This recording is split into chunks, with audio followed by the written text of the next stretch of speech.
Hello, everybody, and we're doing some of the Pass the Torch speakers that weren't able to get on the TikTok, and some of them will come on over here. Yeah, we're just kind of like talking. This is Gunner here. He's also had some censorship issues over there, so uh, we'll let him start. Talking about what's going on with him. And you got a good haircut there too. I appreciate that. Well, we always usually start things off of and what I was known for at TikTok. And yes, I've been banned from TikTok on several things and for misinformation. And all of it is just sharing federal case law, informing the people, educating the people. And one of our taglines was, well, who are we going to piss off today with truth and knowledge? And leading the way with the Constitution for several years now. I also worked with, I believe, one of the master of ceremonies, Malibu, Dallas. We broke a story nationwide of exposing one of the states of actual treason and sedition. The state had actually given over the rights, your constitutional rights, to the Department of CPS. It is in print. We have turned it over. We have turned it over to the FBI and the Department of Justice, as well as all other 50 states. There are now currently open investigations by the FBI following up with the rest of this. Since then, like I said, these are open investigations. Anywhere I go, I'm kind of trailed and protected because they've been told to leave me alone based off the evidence that was turned over. It does show treason and sedition. It shows that all 50 states are actually paying using state and federal funds, including those title funds, to train state employees and subcontractors to violate your constitutional rights. Matter of fact, the other thing that we uncovered is also the people that are training and getting those certificates for continued education training. We have access to those things as well, to where they're teaching them how to coerce entry. There is federal case law that is well known. It's well established on Fourth Amendment rights. It's very well protected of coming into your home, and that it does need a warrant, a court order, or imminent danger. And that court case would even defined what imminent danger means. In other words, absolute harm or somebody's going to die. And there's certain protocols that you have to find too, as far as this evidence. It's nationwide known that any caseworker says there's imminent danger, it's an automatic requirement for them to back out of the home and contact law enforcement immediately. So for them to claim imminent danger in your case, they must have contacted law enforcement. They are not required to enter the home. There is absolutely nothing for them to get involved, even as a state employee. They are not law enforcement. No. So they have to call law enforcement. Well, and this is the whole thing. When you're sitting down and looking at the way that these people are coming in and dealing with cases, for example, like sexual assault cases for children, you're looking at them and they're being called instead of the police, and they have no background in dealing with this. And I look at this happening, and I look at some of the information, and they're asking all of the wrong questions. And then they just start arbitrarily making judgment. And they're doing this so that they can circumvent the right to due process and so forth, because then they can make a determination. And the police should never be referring them to, like, they could get them involved if they have to get the kids to safety, but the police should be the ones that are spearheading the investigation and so forth. Instead of referring them to do that, then they have these conversations with the children without any legal counsel or a parent present, and then they can get them to say whatever they want them to. Yes. Actually, it's actually a criminal act by every state to have CPS lead to this, because it's actually interfering with the duties of your duly elected sheriff, your constitutionally elected sheriff. And they have told these sheriffs across the country to step down. What should have done when those mandates went out for every state to do that is those sheriffs should have took and went right to those lawmakers or those administrative policymakers and put them in handcuffs for interfering with the duties of a duly elected sheriff. Bottom line, they were not supposed to surrender those duties. That's something those sheriffs will have to answer for.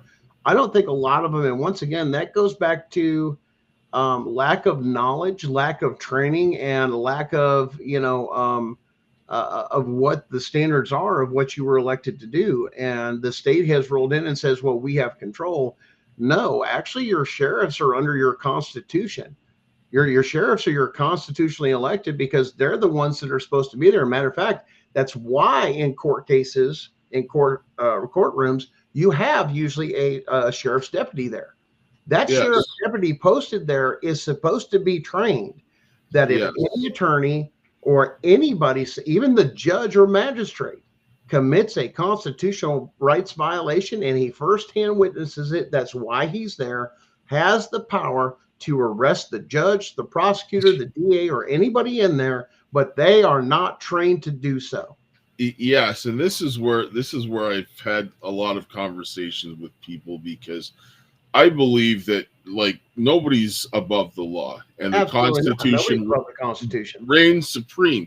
And Yes. what a lot of people don't look at is that Article 6 of the Constitution stipulates that any treaty ratified by Senate is the supreme law of the land. The U.S. Constitution and federal laws are binding on every judge in every state.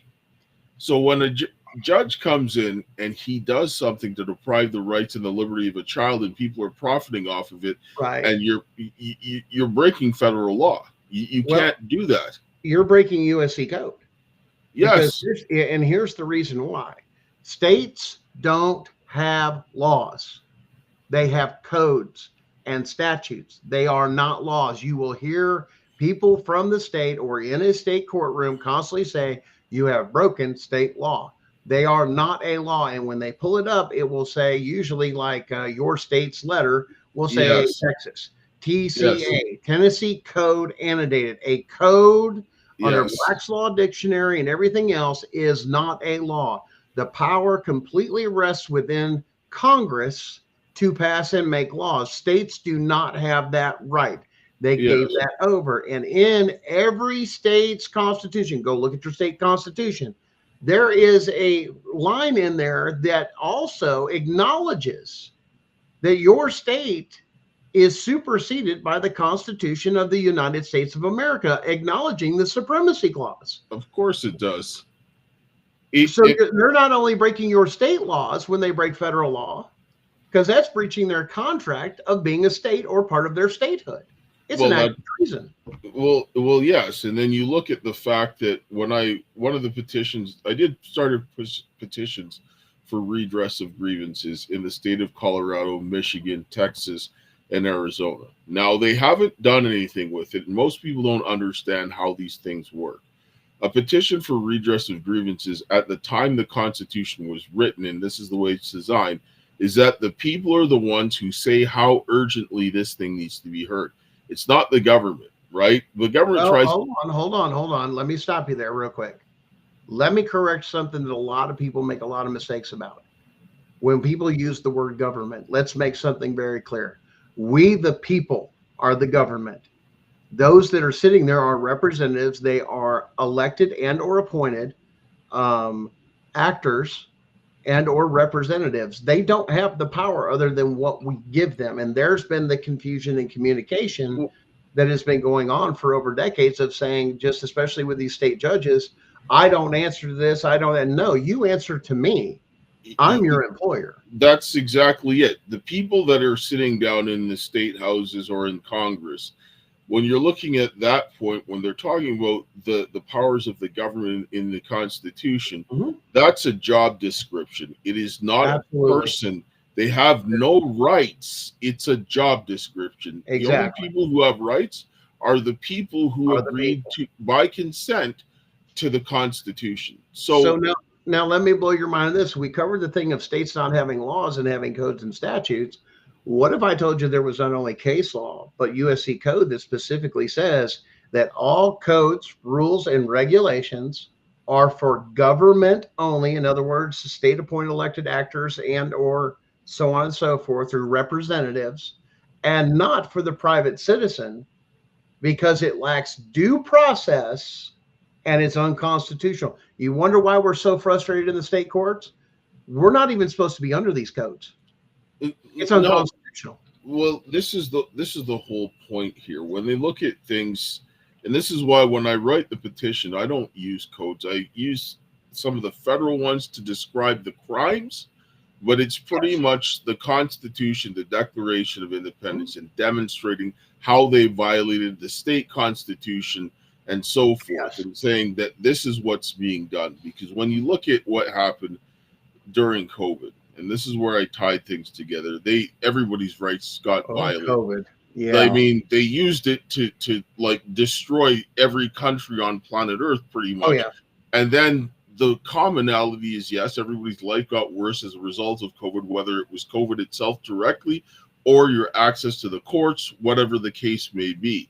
The other common thing is that the judicial system has been there to impede people from getting justice, because the judicial system is designed so that any person who has any issue with the government can use the court to restrain the legislative and executive branches. That's what the court judicial branch is for. Yeah.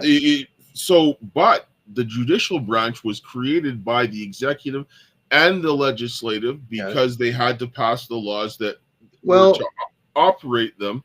Your state administrative judges are not supposed to be necessarily judges. Their primary job, which is the division of the executive part, is they're supposed to be mediators. Yes. For example, divorces, this and that. Here's the state law. Anything that was before your divorce is premarital. Anything in between, it's split in half, or we have to negotiate back and forth. The problem is when the state gets involved with it, is they want their piece. You're going to have to go through this. And a lot of attorneys, dirty attorneys, and I'm going to call it out as dirty attorneys, are using child protective services in that system to influence custody issues for divorce cases. And that is one thing that definitely needs to be, hey, I was abused the whole time. Where's a report? Is this a first incident? Okay, well, where's the pictures? Where's the hard evidence? Because the other thing with the state courts is we're entering a lot of things under hearsay. There's no substantiation or any hard evidence to back up these statements, and they're taking them in as being fact. And just even under both federal law and state law, that is still considered hearsay. But the problem is, especially with the family court systems and stuff like that, they'll go under hearsay and they're not applying what's supposed to. Now, if you're dealing with a case, like you said, with child abuse and stuff like that, those are criminal charges. Yes. Not civil. No. But the problem is when they can't have enough for criminal charge, they're going to rake you over the coals with the civil charge. But here's the illegal thing that they've been doing. Some people are out there getting criminal, civil penalties in there with no jury. Yes. If you have a criminal charge in civil, or we'll call criminal court, even in civil court, has a criminal code to it, you are required under the Constitution to have a trial by jury. And if you have not, your due process, you've been violated all over. But when you look at the way that the systematic, the corruption within the judicial system, and this is one of the things that I tracked, I actually put it inside of an engineering report because under an analysis of risk, because whenever I went into court, I got punished. Mm-hmm. When I reported what happened with COVID, with the engineering controls, which spread disease and not mitigated, mm-hmm. I got tortured. They strapped me to a bed. They drugged me against my will. They used the family court to wipe me out financially, take away my little daughter, who I haven't seen for almost 5 years. And it was the same judge, both cases, same day, first appearances on both, wiped me out while I was getting tortured. No. That is human trafficking. In Canada, that's a life sentence, because you used not only with myself, but my oldest daughter, who's now 28, right. She got taken to her work. She got interrogated by a bunch of male police officers, searched by them, 23.5-hour lockdown under the guise of COVID, but got interrogated about the engineering controls that I reported. And so that's human trafficking. Then she got sexually assaulted while I was being strapped to the table and all of this stuff, and then moved into the States. And then a guy pulled a firearm on her, drugged her, beat her, raped her, and then they put it into the family court, and then they just made it disappear. What now? See, there's the difference between Canada and America, which I wish more Americans, and we've been dumbed down, a lot of Americans, especially with the whole gun control thing. And here's the thing: it's bullshit. Our Constitution says we're allowed to have it. Stop the fucking argument and everything else. If you don't want it, you don't like it, that's fine. Do we take it? Oh, well, somebody's committed a gun crime or this, that. Great. That's called a criminal. That's what criminal court's for. Yes. Absolutely. But that doesn't interfere with things. Now, in America, we have something different. We have our Fourth Amendment, which protects our home and everything else, and we have our Second Amendment to defend our home. But because of all the misinformation and everybody getting scared and these corrupt judges, what they end up doing is, if it technically in America, you enter my home and you cross my threshold or break into my home, it doesn't matter if you're a police officer, a CPS worker, or anything, you are now a perpetrator and a crime breaker. Once you come into the home, you have to go under castle doctrines. For most of it, you're here to do what? Get at my children. You have a warrant, court order? No, nothing. Well, guess what? Welcome to the Second Amendment. You just broke in and you came after my children. You know what's going to cost you? Your life. Well, and that's the way the Constitution reads. You have broken the law as government. I had the right to defend myself against tyranny. That's the difference with the Second Amendment. Well, yes, and it's there to protect your rights, and this is why the Second Amendment comes after the first. Because if you go back to the Declaration of Independence, and this is what people don't understand: the reason why treason is not given to any branch of the government in the Constitution is the Declaration of Independence. Because the Declaration of Independence, the last thing that they said is that our humble petitions were met with repeated injury. Then it goes into all the different things that they were doing for them to institute tyranny. And these are all things that they're doing now, and especially the judge being under the control of the king. So now the judges are not working for the people. They're working for the people who were. Well, let's put it this way. It's also said that we've not had any real judges here in America since I think it's 17 something or other that's been through there. Or no, 1800s, 1900s, something like that. There's that they suspended all the judges, that we don't really have them. These are administrative, and what they were called is administrative mediators. The state themselves, this is something where they took and they said, here in America with the states, we're going to wear the thing of being magistrates, and now we're going to call ourselves judges. They were never named that. They called themselves that. So let's understand that now they're asserting a name of power is what they're doing. So with this, no, you're administrative, and now they've renamed it to where they even come down and say now you're administrative judges, Article 1 judges, and every judge is an Article 1 judge. So when President Trump comes out and says, we know what you're doing, we know, and we're coming after you for you unconstitutional judges for not following the Constitution, because 90% of CPS cases, they don't even have jurisdiction. Because you have a constitutional rights violation in there, which means what? The state does not have the power to adjudicate. It's not in their power to adjudicate a case that is about constitutional rights. But they hold on to it, and they tell people, even with our family court judges, as well as the lawyers team up with them of saying, we want to hold on to it, we want to keep it in state. No, this automatically, the judge was supposed to recognize when they do a jurisdictional evaluation of it, is there a constitutional rights complaint in here? If so, that judge is supposed to hand up, no, this is supposed to go to federal court first to deal with the civil rights issues first. Then we have to deal with it. And here's why. Because if you have a constitutional rights violation that started, such as a CPS worker entering your house with no warrant or court order or imminent danger, that is an illegal entry and it's a Fourth Amendment violation. The next thing applies is called fruit from a poisonous tree. In other words, you cannot use any evidence collected in any courtroom once a constitutional right has been violated. It is null and void, but they walk right past it. Of course. And they don't care. Hi, Letitia. Good to see I'll let you. it over. Guys, thanks for having me. And we're going to do, I do our podcast show. We do the CPS Breaking News Network that's usually on the YouTube. And that my show is on Sunday nights, 9:30 Eastern Standard Time. That's Zulu time for all you boys out there in the military.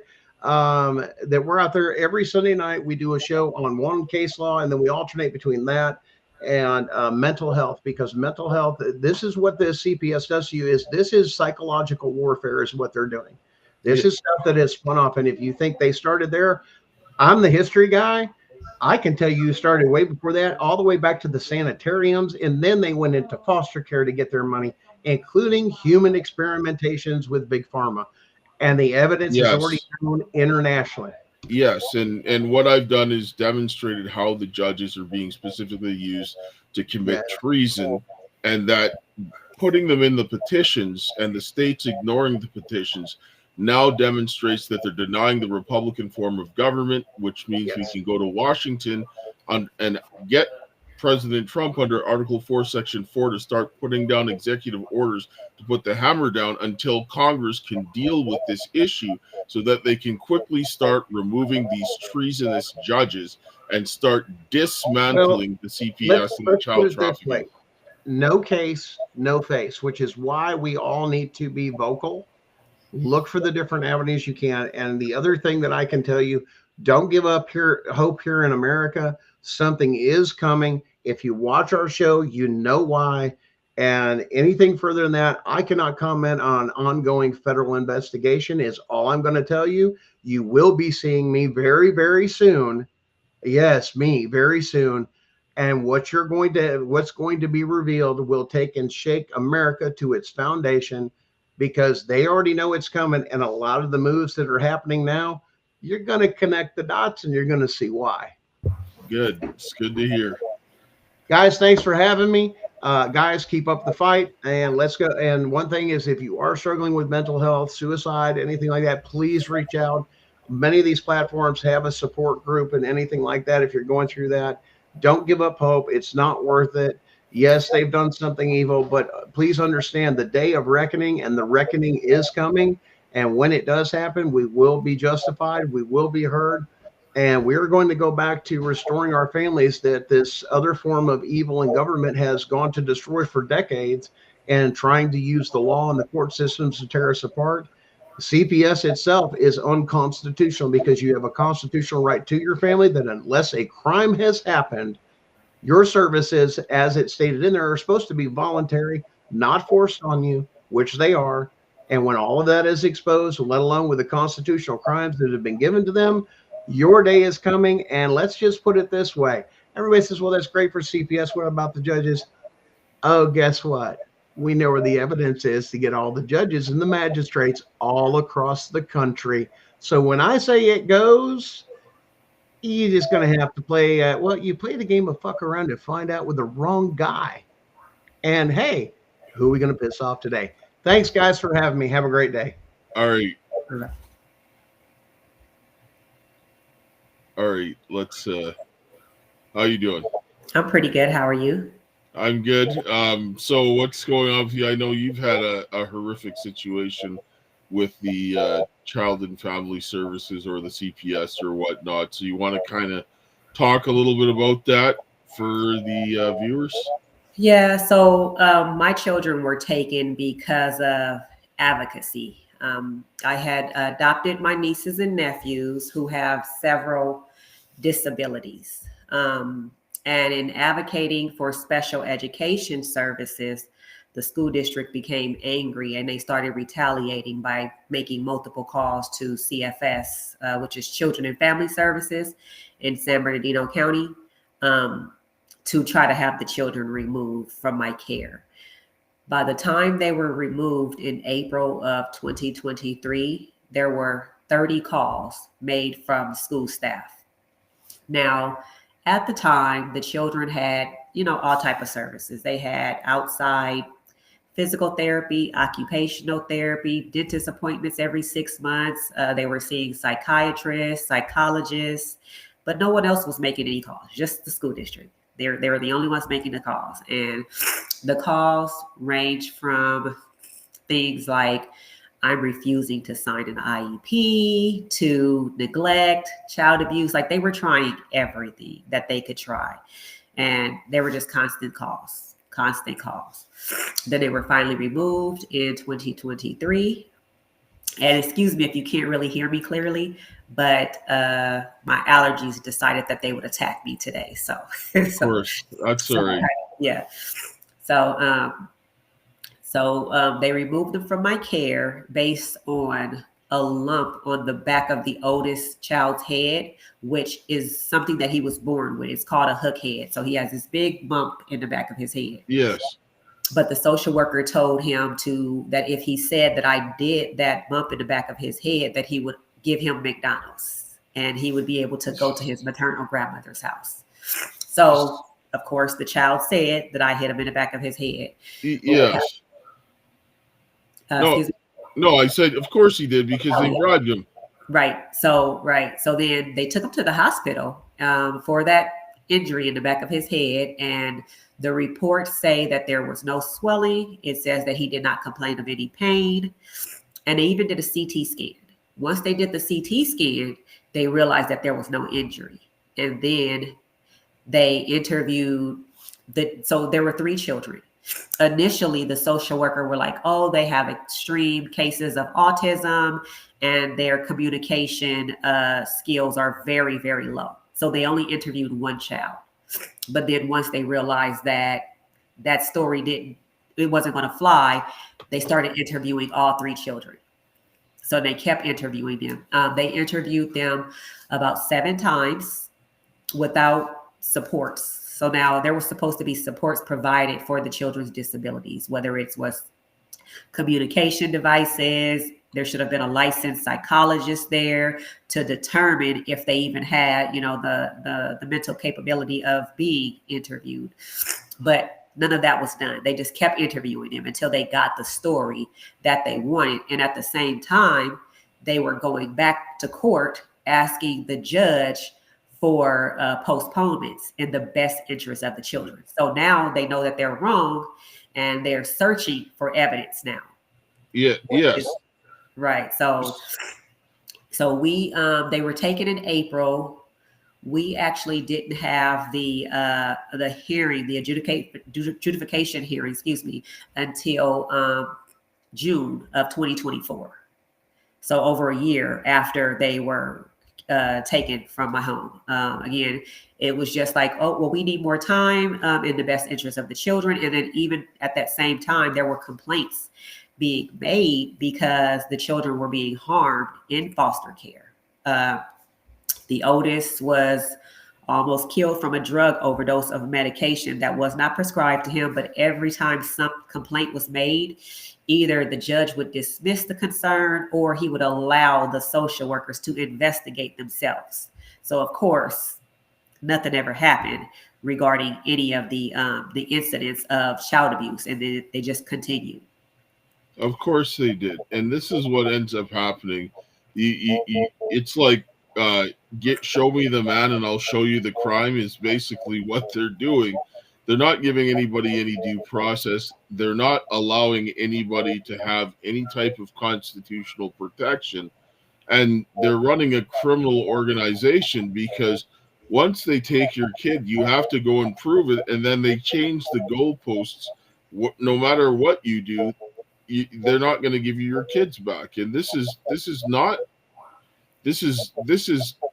trafficking. This is criminal activity.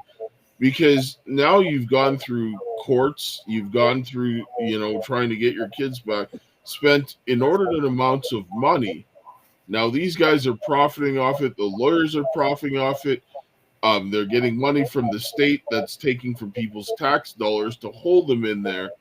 And then they're abusing them on top of it while you're draining your finances trying to get your children, and they're torturing and destroying you. This is not the way any type of law is supposed to work. Correct. And the judge, he's just the worst. I requested that he recuse himself like early on, and he was just like, no, he felt like he could be impartial. Just last week, I submitted several motions. There was a motion to challenge jurisdiction because, of course, we know that they don't have it. Yes. There were several motions to sanction the county council, my attorney, which was the court-appointed attorney, and the children's attorney, because the evidence to prove that the allegations are false is there. They were provided the month that the children were taken away. It's just that they're withholding it because they don't want it presented. Because again, they've made this mistake and they're not willing to admit that they've made that mistake.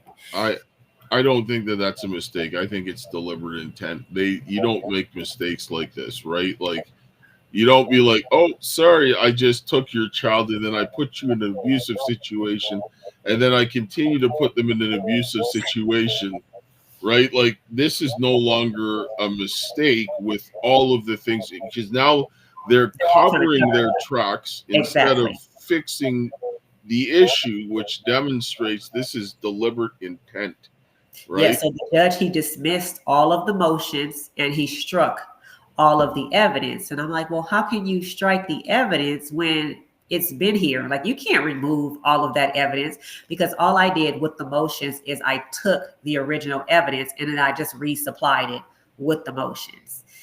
But again, they don't want any of that evidence presented. And he refused to allow me to represent myself. They're trying everything that they can to make sure that evidence is not presented in court. Okay, because I mean, in Canada, we have less articulated rights because they say that we have Section 1 in our charter that allows the government to limit your rights. And I'm like, really?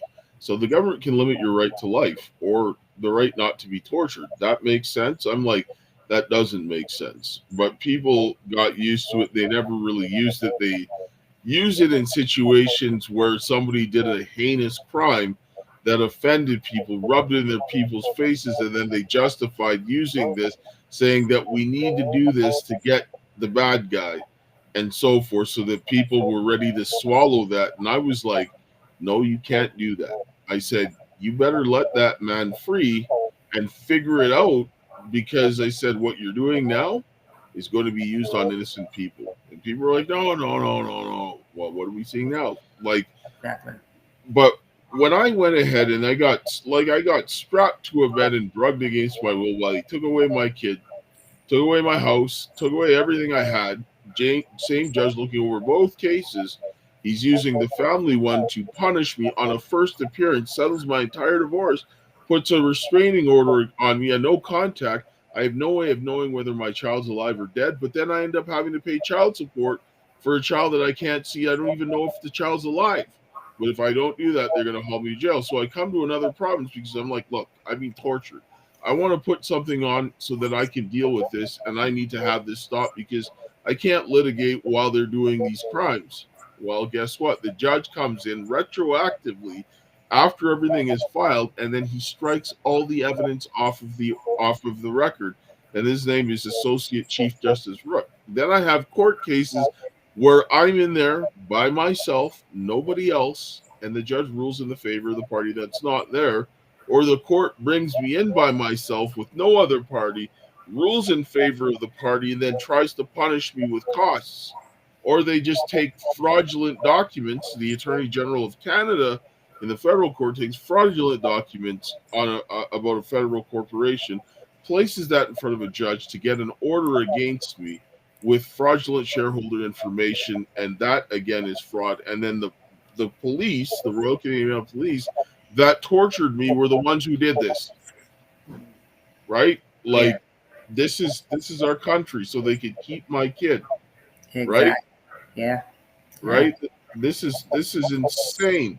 These people need prison, and you're seeing the same thing with you and pretty much all these other parents, that they're doing all of these mental gymnastics to keep their children. Right. This is madness. Yeah, that's why I was like, I'm not going to stop until there's inmate numbers by each of the parties' names. Like, I'm going to keep going. I'm going to keep fighting until there's inmate numbers, because like what they're doing is just crazy. It's like, and then they just feel like they have some type of protection, and the only reason why they've been able to get away with this for so long is because people are afraid to talk. They just, they scare, families out of speaking out, and that's the only reason why, a lot of people don't know what their rights are. They are afraid and of retaliation, further retaliation. So then they just don't speak out, and the silence, it helps them continue to keep doing what they're doing. But that's exactly it. Like, I was talking to a guy's name is Theo Fleury. He was a former NHL hockey player. Like, I mean, very successful, won Stanley Cup, but then he ended up stopping his career because he was molested like repeatedly when he was younger, right? And it was from his hockey coach and so forth, and had addiction issues. But he said the government is run like predators. He's like, they're like groomers. He's like, they're operating like groomers. He's like, he goes, I had to start speaking out because these guys act the same way as the groomers that groomed him and on many other people he knows. And I was like, I agree, because they put you in a situation by yourself. They remove your ability to talk. They say that if you come in and speak, we're going to punish you with gag orders. They keep you in silence. You have a jury with no trial. They keep your kids away from you. They abuse them. I'm like, that's what a pedophile does. Mm-hmm. Yeah. And we are in a situation where the government operates like a child trafficking organization, and this is why people just are so used to it. They think it's normal. Yeah. Yeah. And then it's just like our stories are just like so crazy. So like to the average person, it's like, are they telling the truth? Could that really be happening? No, I don't think that's really happening. This person is making that up, you know? And then once you're constantly hearing it, it's like, is this really happening? Oh my God, this is really happening. So it's just, it's very frustrating to say the least, to keep having to fight. I actually spent the first, I'd say the first 6 to 8 months of my case fighting the allegations, just like, because I'm like, I'm not, you know, they were trying to force me to admit to the allegations because the children were actually injured. So they were trying to get me to admit to it so that they didn't have to accept accountability for what was happening. But then at some point it was like, okay, these people don't care whether you're innocent or not. So let's try to play their game. Right. So it's like, well, let's try to play their game. They want you to do counseling. Okay, let's do counseling. So I did the counseling sessions, and it was like, Mom is not willing to admit to the allegations, so I'm suggesting that she do future counseling sessions. I'm like, you can't do that. So the social worker, and I have her recorded, she's like, until you admit to the allegations, we're going to keep on making you do counseling sessions. So I was like, okay, I'm not doing any counseling with you guys anymore. So the counseling session stopped. And they've come up with several different safety plans or case plans. And each case plan is different. Like they're adding stuff. And I was asking my lawyer, I was like, well, how are they able to keep coming up with different case plans? So I'm completing one and it's like, nope, that's not good enough. Here's another one. Nope, that's not good enough. Here's another one. So then it was like, okay, so now defending myself didn't work. And then doing what you guys asked me to do didn't work, because what they're trying to do is run out that 18-month time clock. And since since they still had time, it was like, okay, we still have time to play games with her. So let's make her do more stuff. And then it just got to the point where the last social worker that I had, she would need the new case plan. I didn't get a copy of it, anything. So I was asking her, I said, what am I supposed to be doing? She just ignored me for like 6 months. And then she went into court and she told the judge that I was refusing to cooperate. See, but at that time, I had already signed myself up for parenting classes and counseling sessions that I was paying for. So when she had went into court and she lied to the judge about me being uncooperative, I had certificates from parenting classes, and then I had the information for the counseling sessions, because what they were trying to do is push forward with adoption. So it was like, oh, the parent is not cooperating, we're suggesting adoption. And it's like, no. So, and that kind of helped me, the fact that I had, that I was doing the stuff on my own, because, and I had told my lawyer, I said, the social worker is ignoring me. I think she's going to go to court in January and she's going to tell the courts that I've been uncooperative. He didn't even prepare himself for any of that. When we got to court, he tried to act like he didn't know I had been taking the parenting classes or the counseling sessions. And it's crazy. Yeah, they don't really care about what you do. Like with my oldest daughter, where they took her for child and family services over 20 years ago. And they had no reason to do so. They put her in a place where she got molested, and she was getting molested repeatedly. They put her on supervised visits so that she wouldn't tell me. And then they made up all of this kind of stuff. They tried to gaslight me and say, all kinds of things about me. And no matter what I did, it never worked. And so I ended up starting to go to the media. I went to the elected officials. I went to a bunch of different agencies. And then they finally gave back my child after being a permanent, I lost all parental rights. And then they had to circle back and give my kid back, because I was like, not today, Satan, you're going to kill me before that happened. And then they tried it again like 20 years later in the family courts, and I was like, you got to kill me first before you take away my kid. Not going to happen, right? That's really it.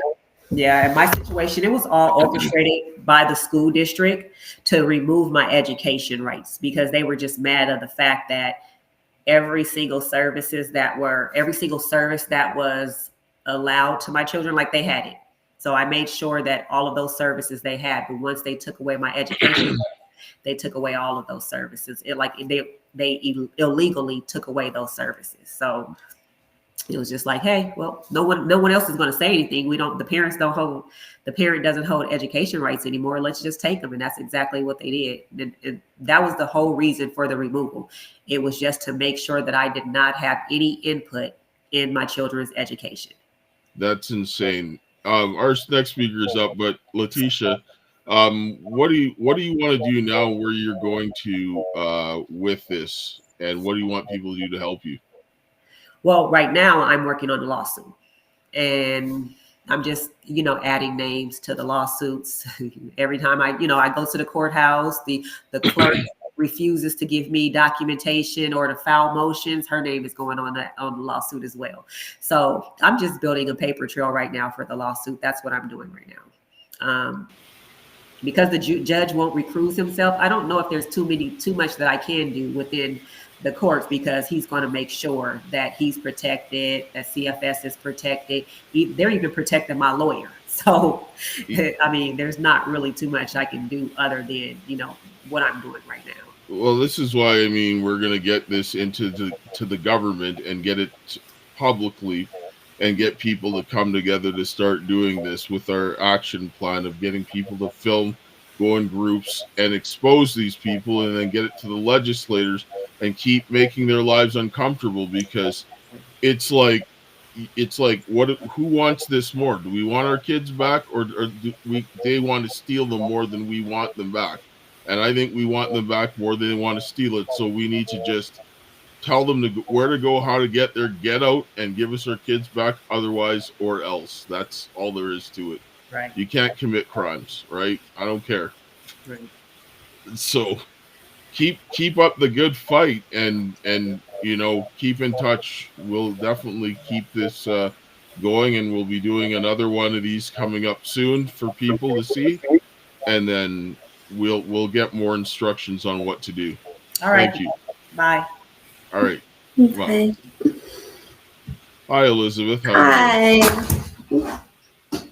So tell us a little bit about your situation. So my story is different than Letitia's. CPS was actually on my side. Mine started back in 2007 when I married my ex. The abuse started the day of our wedding. It was emotional, physical, financial.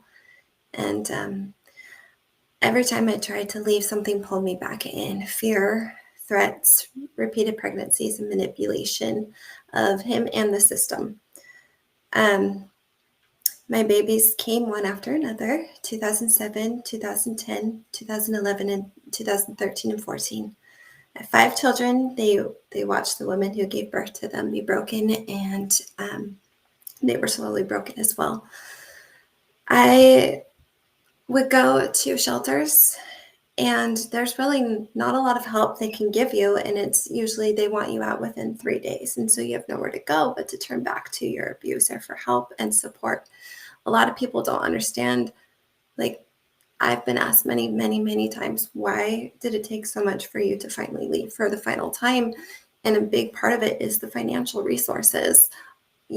I was a stay-at-home mom. I wasn't allowed to work. I wasn't allowed to have my own bank account. I wasn't allowed to have cash, credit cards. I had no resources.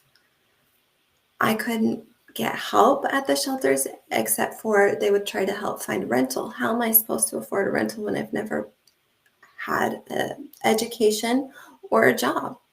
I have no income. That is a big problem, and that is something that forces us back to our abusers. The police were called in 2009. He attempted to strangle me for the first time, and I had marks on my neck and to this day, the courts, they don't recognize all the evidence. There's astounding amounts of audio, pictures, testimony of friends, neighbors, as well as police. He is well known with the police in our town as someone who is very dangerous and unstable. What was that? What state are you in? So this is Idaho. I live in Washington, which is another problem with my case, is it is cross-state now. So jurisdiction has been an ongoing battle as well. When I would file for a divorce, attorneys would tell me, work it out, it's better for your kids. And as a young, vulnerable mother, I would go back. And I was also raised LDS, and so it was instilled in me as a young child that my role is to be a wife and a mother and make my family work no matter what. And that was another problem, that I took the abuse thinking this is my job. Divorce is the most horrible thing there is, and I would be shamed. I'm just going to say that I'm a Christian, and that is, the Bible does not sanction that kind of treatment at all whatsoever. And in fact, there's harsh penalties for doing wickedness, because your wife is supposed to be looked at as your second self. Yes, they have family roles, but the wife and the husband are supposed to be one flesh. They're supposed to, like, you're not going to harm yourself, you wouldn't harm your wife, and all this kind of nonsense. So when they try to use this as justification to do wickedness, that is wrong. Those people are just way off base. God doesn't sanction this. It's not what you're supposed to do. Go ahead. Thanks. So every time I try to stand up for myself, he knocked me back down, not just with his fists and his threats, but with the full weight of the legal system. Every time I tried to escape, I was labeled difficult, unstable, and crazy. What? What was that? I said, what? They said this?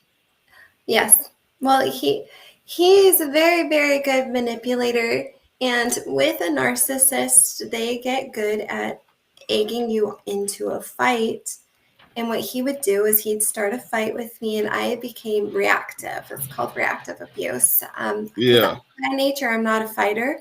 I've never been physically a fighter or verbally a fighter with anyone. He's the only person that I've raised my voice to, and it was reactive abuse. And he would egg it on, and then he'd record it.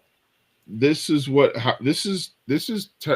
textbook. This happens very frequently, and they were trying to do this with a whole lot of issues with provoking me. They did this when they took my oldest daughter, Child and Family Services, years ago, and I ended up getting her back, and they never bothered me again. But they also did this. My ex-wife did this in the family court, and they worked with some lawyers, people in the church and things like that, and local law enforcement to punish me because I whistle blew in COVID, and they used my kid as my youngest daughter, who's just turned 6. I haven't seen her for 4.5 years. And they did these things to provoke me into doing something so they could have me arrested. And they even were trying to manufacture charges so that they can do this. So I understand exactly what you're saying when they're trying to provoke you. Yes. To get you to react. Crazy. They're good at it. They're very good at it. I was isolated. My phone calls were monitored.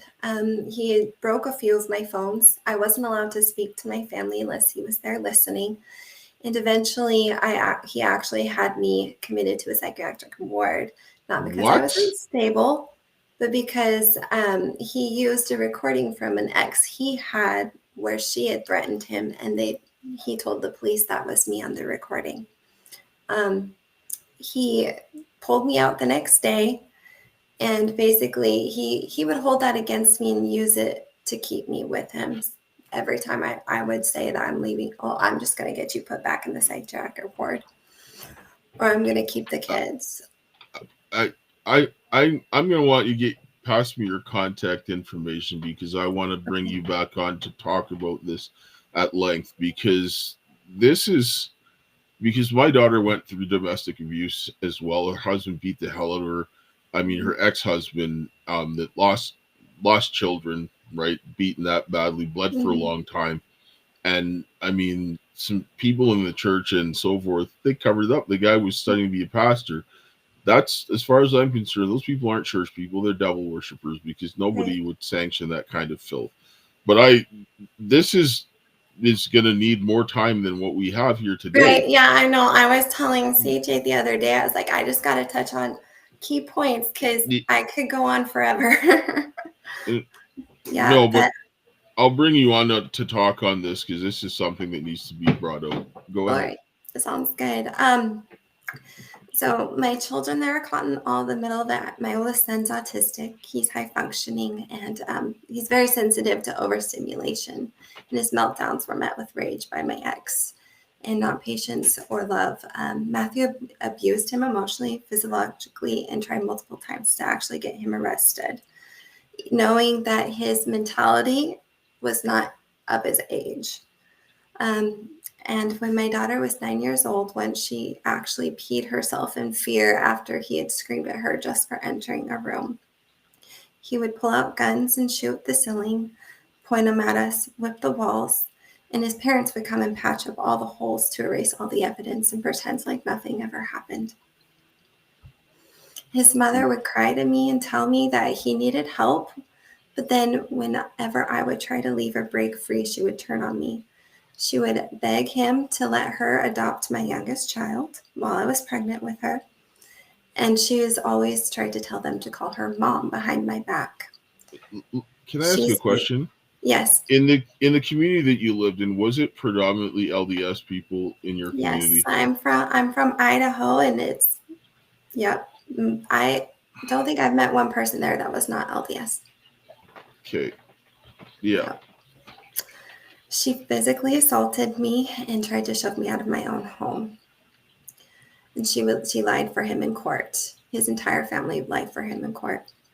In 2020, he was arrested for felony injury to child, not one of ours, but a friend's baby, an 18-month-old who suffered severe brain bleed and was life-flighted. After the brain bleed, he could no longer walk or talk. The case was dropped. The prosecutor left, and the next one refused to pursue charges. Just like that, another child fell from our system. Wow, what is it? Was there any other abuse to you other than physical abuse and emotional abuse? He abused you any other way? Like I mean, sexual abuse happened one time, but what? One time there was sexual abuse, but it was mostly verbal and mental. Physical occurred on a cycle. This is, I mean, this is disgusting. This is disgusting. I mean, one time is too much. The physical abuse, the mental abuse, this is torture, right? Yeah. And then your kids have to witness this and so forth. And I suspect where there's abuse towards the kids as well. Yep. I mean, it completely broke me. I didn't know who I was anymore. I didn't have a voice anymore. And I came from a really good family. My parents have been married for 45 years. And my dad treats my mother like a queen. So I don't know how I ended up in this situation. But well, it's grooming, right? And if you're not in that situation, you don't realize this. Once you get cornered and trapped, like, it's over. And this is what a lot of people don't realize. And you have kids and you're in that situation. I mean, I watched my first exposure to human trafficking was in church. I was 8 years old. Some guys took somebody's daughter out to Vancouver and pimped her out. And people knew, I didn't know it, but I was a kid. Like, and I saw something going on, and I got older, and I was like, you guys are scumbags. Like, that's wicked. Yeah. But a lot of the times they beat women because then it makes them easier to take their abuse because they're traumatized and so forth. It's disgusting, right? Like, yeah. And the physical abuse is easier to get over, and to forgive than the mental abuse, because the mental abuse is very exhausting. The physical abuse, it's very short-lived. Yes. Yes, but it helps them to get the mental abuse because they help you create a trauma bond after they beat you. It's disgusting. Right. Then came 2023. I had my own place, and we were going through the divorce, and he showed up. We had an argument, and then he strangled me for the second time. He had a full psychotic break. He was slamming his head with his fists and screaming, "No, no." And this happened in front of 2 of our children. My daughter called his mom for help, not the police, because she knew the police wouldn't protect us. His mom at the time tried to take my children with her, and I told her no over my dead body. And he ended up filing for a civil protection order the next day to take the children. And that was granted on false allegations. He's filed over 10 civil protection orders against me. Oh, and wow. All full of lies. He would put in there, I was doing the things that he actually did. All right. Yeah, I put your contact in there because I know we're getting other people in here. I want you to contact me later. We'll go tonight, and we'll set up a time for you to come in and talk about this at length, because this touches on some serious things, because a lot of churches are going around helping to cover up abuse, where people are trying to get help, and then they force them back into that kind of thing. And that's not what they should be doing. This kind of stuff, I watch them do with my daughter. I watch them do this with other people. It makes me very offended, because it's like going to the police to get help, and then they hand you back to the rapist. Right. Like, well, what? All of our judges and attorneys they're all LDS. Oh, Jesus. Oh, yeah. Wow. I went in for a mediation one time, and the attorneys went in, talked to the judge, came out, and they said, you should really try and work this out for your kids. Oh, wow. They just need to arrest all those judges. Mm-hmm. You don't do that. Like, you got to protect somebody who's being abused, and they know better, right? So there's obviously collusion, and there's issues going on in there that need to be looked at. So where are you at right now with your situation? So in November, just this November 2024, I was defaulted in our divorce proceedings. He was granted full physical legal custody. In his initial petition, he had left out our oldest son. And within 12 hours after the default, the judge awarded a amended order that included my son without any court date. Wow. I mean, that. And so how long has this been going on that you've been fighting this? So this last divorce started in 2020. Oh, wow. But it's been a 17-year battle for me. Wow. Oh, geez. And so you want quickly before we close up, because we got more people coming in. Yeah. When did you go over to Washington and then started having this issue? So after I got my own place in Idaho, I got a job opportunity in Washington, and that was in 2023. And I was going back and forth every other week, because we at that point in time had 50-50 custody temporarily. So I would be in Idaho for my time and then come back to Washington. But there was a point in time where he attempted suicide, and CPS got involved, and I was given full permission to take my kids to Washington, and he was not allowed to see them. But now he has them back. Wow. That's insane. Yeah. So you're fighting this in court, but you're not really getting anywhere. They're having a jurisdictional problem. Yeah. So what have you been doing recently? So right now we're brainstorming my next step. I do need to reopen my case. I took a few months to digest it, and I actually just got in touch with everyone about a month ago, and we were filing our warrants. And So the judges know I'm coming after them. The attorneys know I'm coming after them. But I'm not quite sure on my next step yet. I have some ideas on what you can do.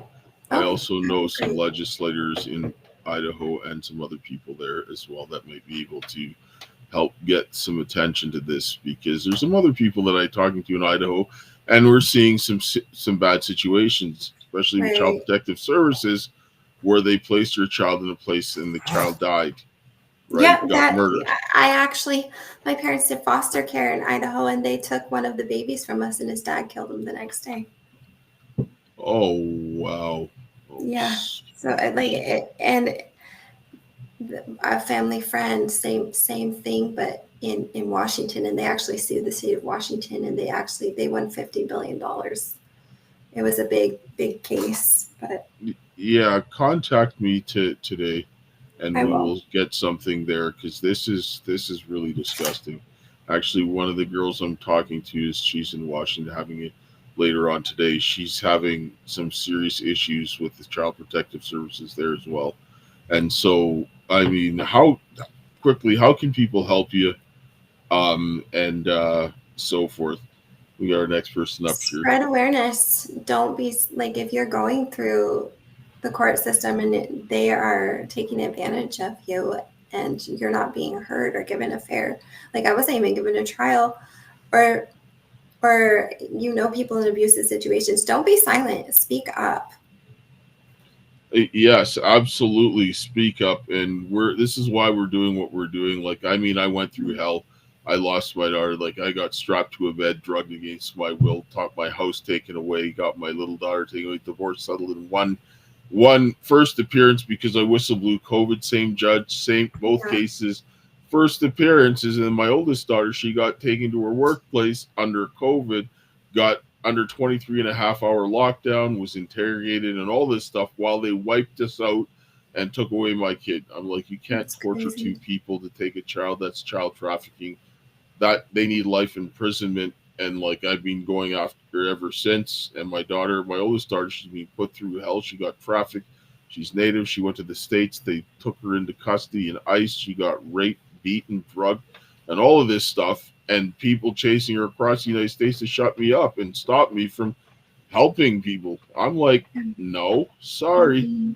That's not going to happen. And when you're going to get justice, you're going to get the maximum penalty for what you're doing, because you don't steal people's kids. You don't commit treason or any of that stuff.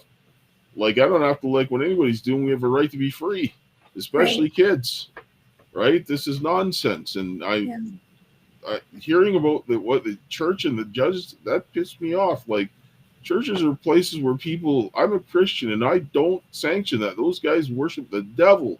That's why people hate God, right? You should be getting mercy, not punishment. Yeah, I'm sorry that you had to go through that. Everybody's innocent. Yeah. All right, but yes, any last thoughts before you go? And we'll contact me tonight. We'll get something going. Okay. Yeah, sounds good. I'll contact you. And all right. Thank you. I appreciate it. You're welcome. All right. Bye. All right. The person texts, are you there? Or are you so? Yeah, okay, I'm here. Good. All right. So I just wanted. Yeah. I think I'm turning on the camera. Yeah, all right. It's not letting me turn it on. Of course not. Front. Let's try that. It says denied. Oh, of course it is. The camera. Yeah. So, well, we'll just talk anyway.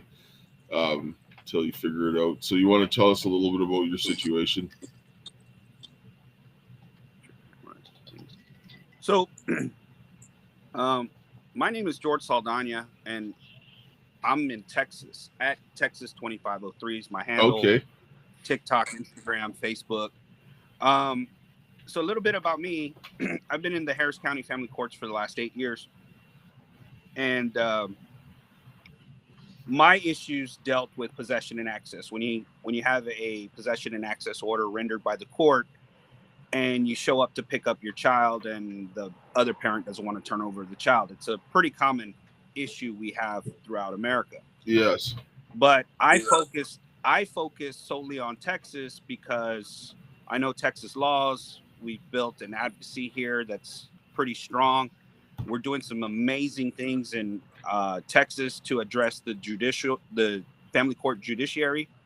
And I think we're steamrolling ahead here in Texas. We have a very tight bunch of individuals that have been working together for years. And it goes a little bit more deeper than just telling our stories. I was hearing some of her story just a while ago.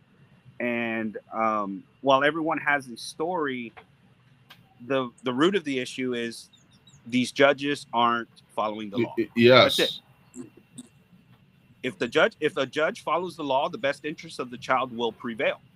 But we know for a fact that we all know our exes are horrible.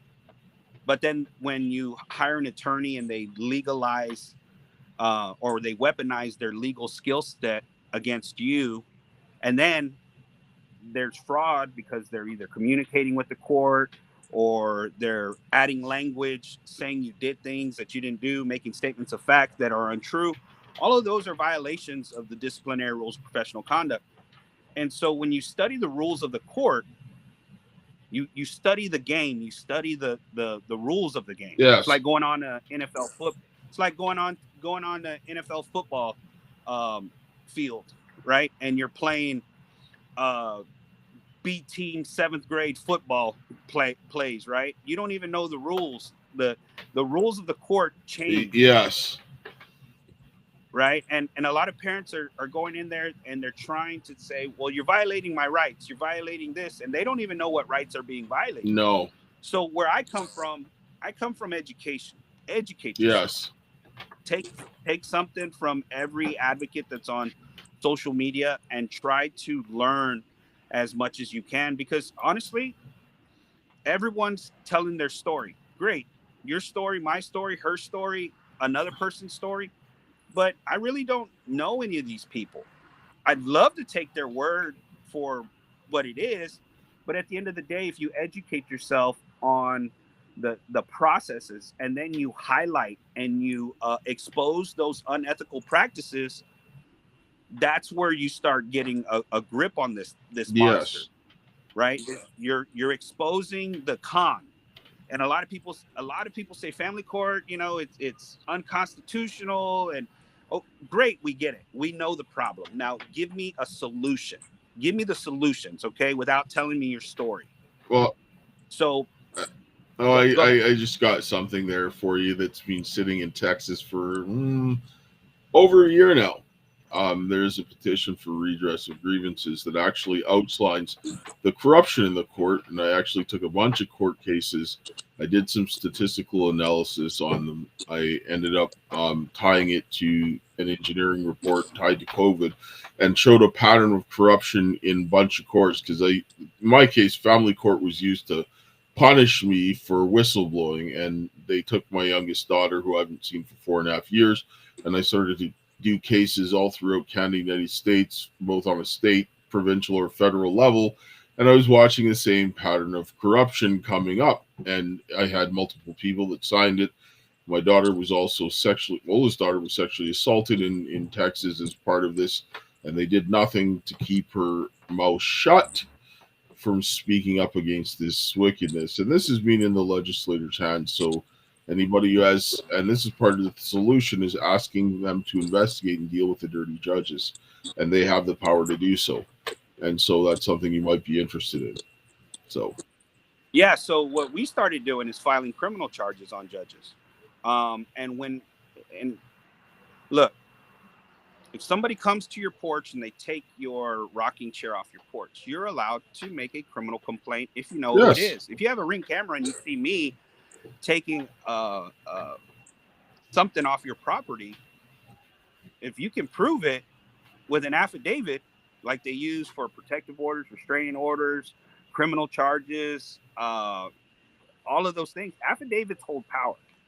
But when you write a criminal complaint affidavit stating a judge has violated the penal code in your state, that's what we're doing. A lot of people say, well, file criminal charges for them violating your rights. Okay, you can't really do that. That's kind of a civil matter. The Constitution gives the states to have a penal code, and nobody is above that penal code. Their judicial immunity is civil immunity. There's no judge in this state or in the United States that can violate the law, the penal code. And every penal code should have an official oppression or abuse of office. And in your case, judges are not exempt from not reporting child abuse. So if you let a judge know that a child was molested, right? That is a judge's duty to report that to law enforcement by law. So that not reporting child abuse in Texas is a crime against the penal code. So when these judges aren't doing their job, what we're doing is we're educating others. We're showing people our routes, because that's the only way you're going to make these judges accountable, is when you start upholding them to the criminal law. Look in your state's penal code. Look for official oppression, abuse of office, something along those lines. The Constitution was made for the people, to protect the people from big government. And so you use your Constitution and your penal code to hold your government officials accountable. So we've been going that route, because you can complain to the SCJC, usually the state judicial commissions, and they don't do anything. You can complain to the state bar. They're all protecting each other. But nobody is against, or nobody is, nobody can violate the penal codes, the laws of the land, right? So that's where you start corralling them in and keeping them. We've been making some progress with these criminal complaints. If you're following me or others on social media, you're seeing that we have Texans for Judicial Accountability. It's an advocacy group that is pretty much changing and amending the state's constitution in order to give the Texas Supreme Court more powers to sanction misbehaving judges. So we have that hearing tomorrow in Texas in our legislature. But yeah, we're changing the game. It's really not that hard. Legislative intent is how the law is written, which means it's word for word. Everything in law is word for word. If they say, well, we consider this, or we've been doing it like, no, doesn't count. Whatever it says goes. Yes, but it's also, we have to look at not just only the words themselves, but we have to look at the actions that were in the words, and especially true when it comes to the Constitution. Because the Constitution was written by men, and men speak by their actions, and they will write circumstances in there that women don't necessarily get, because it was unique to the way men communicate with each other. And this is one of the things that people are not really necessarily getting. We have Dominique coming in here, so I'll just bring her up as well. So this is the issue that you have. But I agree with what you're saying. We need to make sure that people follow the law and be held accountable, and absolutely do what you're doing. We need everybody to do all of the things that they're doing, because it's not one way, it's a bunch of ways, because these guys need to die a death of 1,000 cuts, and they need to do it quickly. And we need to work together. And one of the things with the petitions that I got together, it helps to tie people together so that we can all get all our efforts coordinated across states and so forth, and even across countries. And file a criminal complaint affidavit into your family case and see what happens. Okay. And I'm smiling right now because you can't see me, but that's what I did. I filed a criminal complaint. So in the Texas Penal Code, it gives you the requisites you must meet in order to write a criminal complaint. Criminal complaint requisites. It's in Chapter 15 of the Code of Criminal Procedure. So when you study how to write a criminal complaint and it's notarized, and you e-file it into your family court, that judge doesn't want to look at it. And that judge is going to tell you, I'm a family court judge. This is a criminal complaint. And you let it sit there and you take it to the appeals court. Because if law enforcement isn't going to allow you to file a criminal complaint, the DAs won't take it. There's no relief at the Judicial Commission or at the state bar, right? Your only avenue to report official misconduct or official oppression is through the criminal system. And if they won't take it, you e-file it into your case and watch that judge squirm, because now they're going to have to address it, and they don't want to. All right. Oh, we got Dominique here. So we want to just kind of quickly let us know where you're at and how people can help you. Hello, Dominique. Just wanted to say. No, I was just talking with the previous guy. George, yes. Yeah. So y'all can find me on Facebook, Instagram, TikTok, X at Texas 25.03. If you just go to the search bar and click on YouTube, I have our videos up. If you're in Texas, I deal with Texas only because I know Texas laws. I know Texas judges. I don't really know New York laws, but everything is pretty much crafted around the Constitution. So if I'm saying something in Texas, it might not necessarily be the exact same for people in New York, but there should be something similar in which you can search. But I always tell parents, educate yourself with the rules of the court.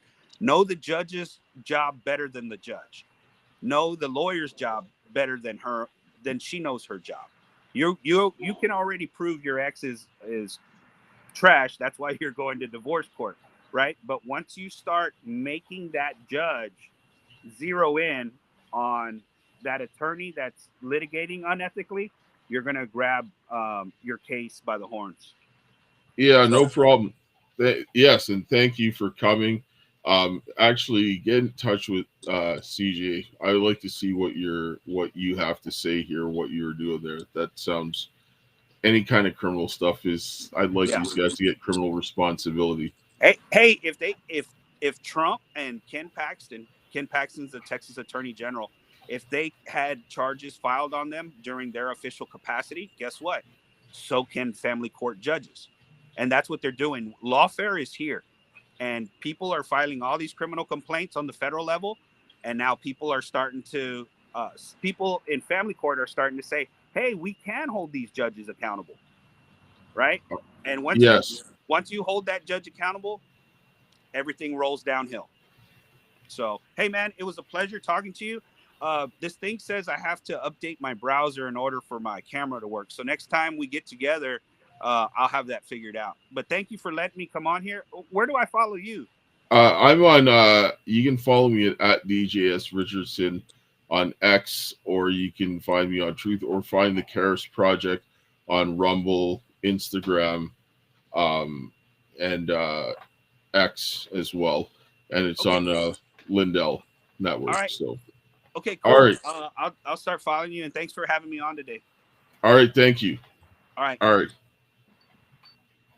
All right, thank you. Hi, Dominique. Oop, whoops. I accidentally took you off stage.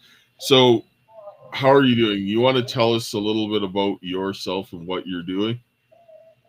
Yeah. So my name is Dominique, and I'm actually a CEO of my nonprofit called CARES, and it stands for Children Advocacy Resource Educational Services. I guess my background is a little different from your previous speakers. I've never had my children involved with CPS, but I was a ward of the state growing up. I was taken from my parents because my dad believed in an old-fashioned ass whooping. Sorry, I don't know if I can. But my dad believed in, whooping butt, and I was like running from him, and the belt had caught me in the eye, which caused me to get a black eye. And I went to school, of course, and then CPS was called. And from that moment, it was like my life had changed. Like from that moment, because like I was ripped from my parents and placed with like complete strangers. Like they like scream all over the platform how I was kidnapped, because the definition of kidnap is forcefully removing someone without their Yeah. consent. And at this time, I was 15 and my little brother was 4. So we were both removed. And then we at first were placed in kinship care, which I don't know if you guys know what that is, but it's like family care. So I went with my auntie and my little brother went with our older sister. And I don't know what happened in our case. I just remember like I got home from school at my auntie's house one day and the caseworker was there with the famous black trash bag. And I was told that I had to pack my bags and how I was gonna go into foster care. And I just like remember, I remember that feeling of you're getting ready to take me to a stranger's house, you're leaving me with this stranger, and I was like so fearful. I just wanted my mom and dad. And the state kept trying to tell me how my parents didn't love me because people who love their kids don't put their hands on their kids. I don't know. It was just Oh. like weird stuff.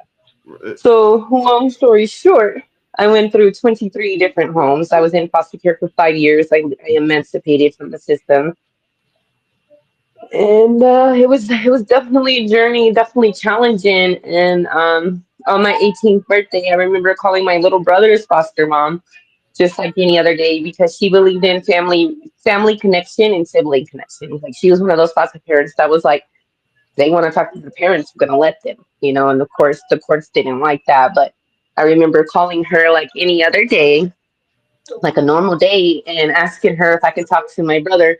And my little brother's foster mom was the one who informed me that my little brother was adopted and removed from her home a week prior. And she was just astonished that I didn't even know that's going on. So I had a lot of hate and anger towards the Colorado child welfare system. So I went to Congress. I harassed them every day for a year, like no lie, every day for a year. I started my nonprofit and I passed in Colorado. I wrote and passed a bill in Colorado, which is our sibling bill of rights, to where siblings cannot be connected. Siblings cannot be separated into foster care again. And after that, I just realized that I had a powerful voice. So I was like, I'm going to start a nonprofit and I'm going to teach children in foster care how to speak up for themselves. So I was one of those kids that I ran away and I went to court. I ran away and I went to court and I told the judge I want to see my parents, and that because that was not being voiced for me. Once I told the judge that, it was like the judge did honor me halfway. They met me halfway, but we started off with family therapy. But that was like a great start. And I just realized that, a lot of children out here don't understand their rights and they don't know that they have a voice and a choice when it comes to their case. So now we advocate for children's rights. We teach them their rights. And I have the opportunity in August. I don't know if you guys are familiar with Daniel Kids, but they're an organization that's been around for 150 years. They support children and families with CPS. And I get to go in August and I get to train caseworkers from all over America, the do's and don'ts of foster care and working with families. And a little bit it. I don't know what else to say. That's good because my oldest daughter was, like I said, she was taken as a ward of the state and she was abused badly, and like her life got way worse as a result of that. And I don't like what they're doing because I see a lot of things that are wrong. And yeah, not saying I'm saying every person's bad in there. There's too many people that are doing wrong, and there's too many things that are damaging to people, and they're not doing enough to help the families that need help to reunite them with their kids because they make money. And I oftentimes know, like a lot of the people that I grew up with and people that I met throughout my life that end up getting into problems, far more of them came from people who had were in the system. And I'm like, that tells you something right there. And they're whatever they're doing, it is not working, because if you're having worse outcomes than people who are not in the system, that's a big problem, right? And so this is good what you're doing. I think that's a good thing, right? And so what else has been your experience like working with the people that you've seen over? I mean, how long have you been doing this for? So I've been doing this work for 5 years. One of the most common things that I have seen with my clients, like I said, I work with mainly. I do work with families, but I can't work with the family unless the child reaches out to me personally and says, I want to be with my family, right? So I can't have like a parent come out. But when it comes to my children, or like previous children, now adults, one of my biggest things that I have realized is that if you are a ward of the state, you better guarantee that CPS will come knock at your door if you have your own children.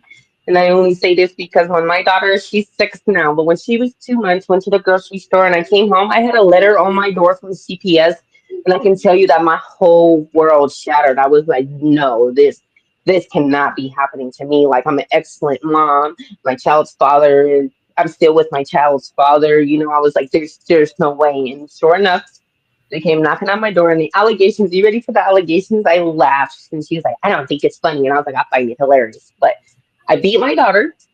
So when they came to my house, they had me dress my daughter down to the nude. Like, I dressed her down and they were like, oh, you have to remove her diaper. And they irritated me. So I removed her diaper and I shoved my daughter's butt in her face. Like, I put it all in her face.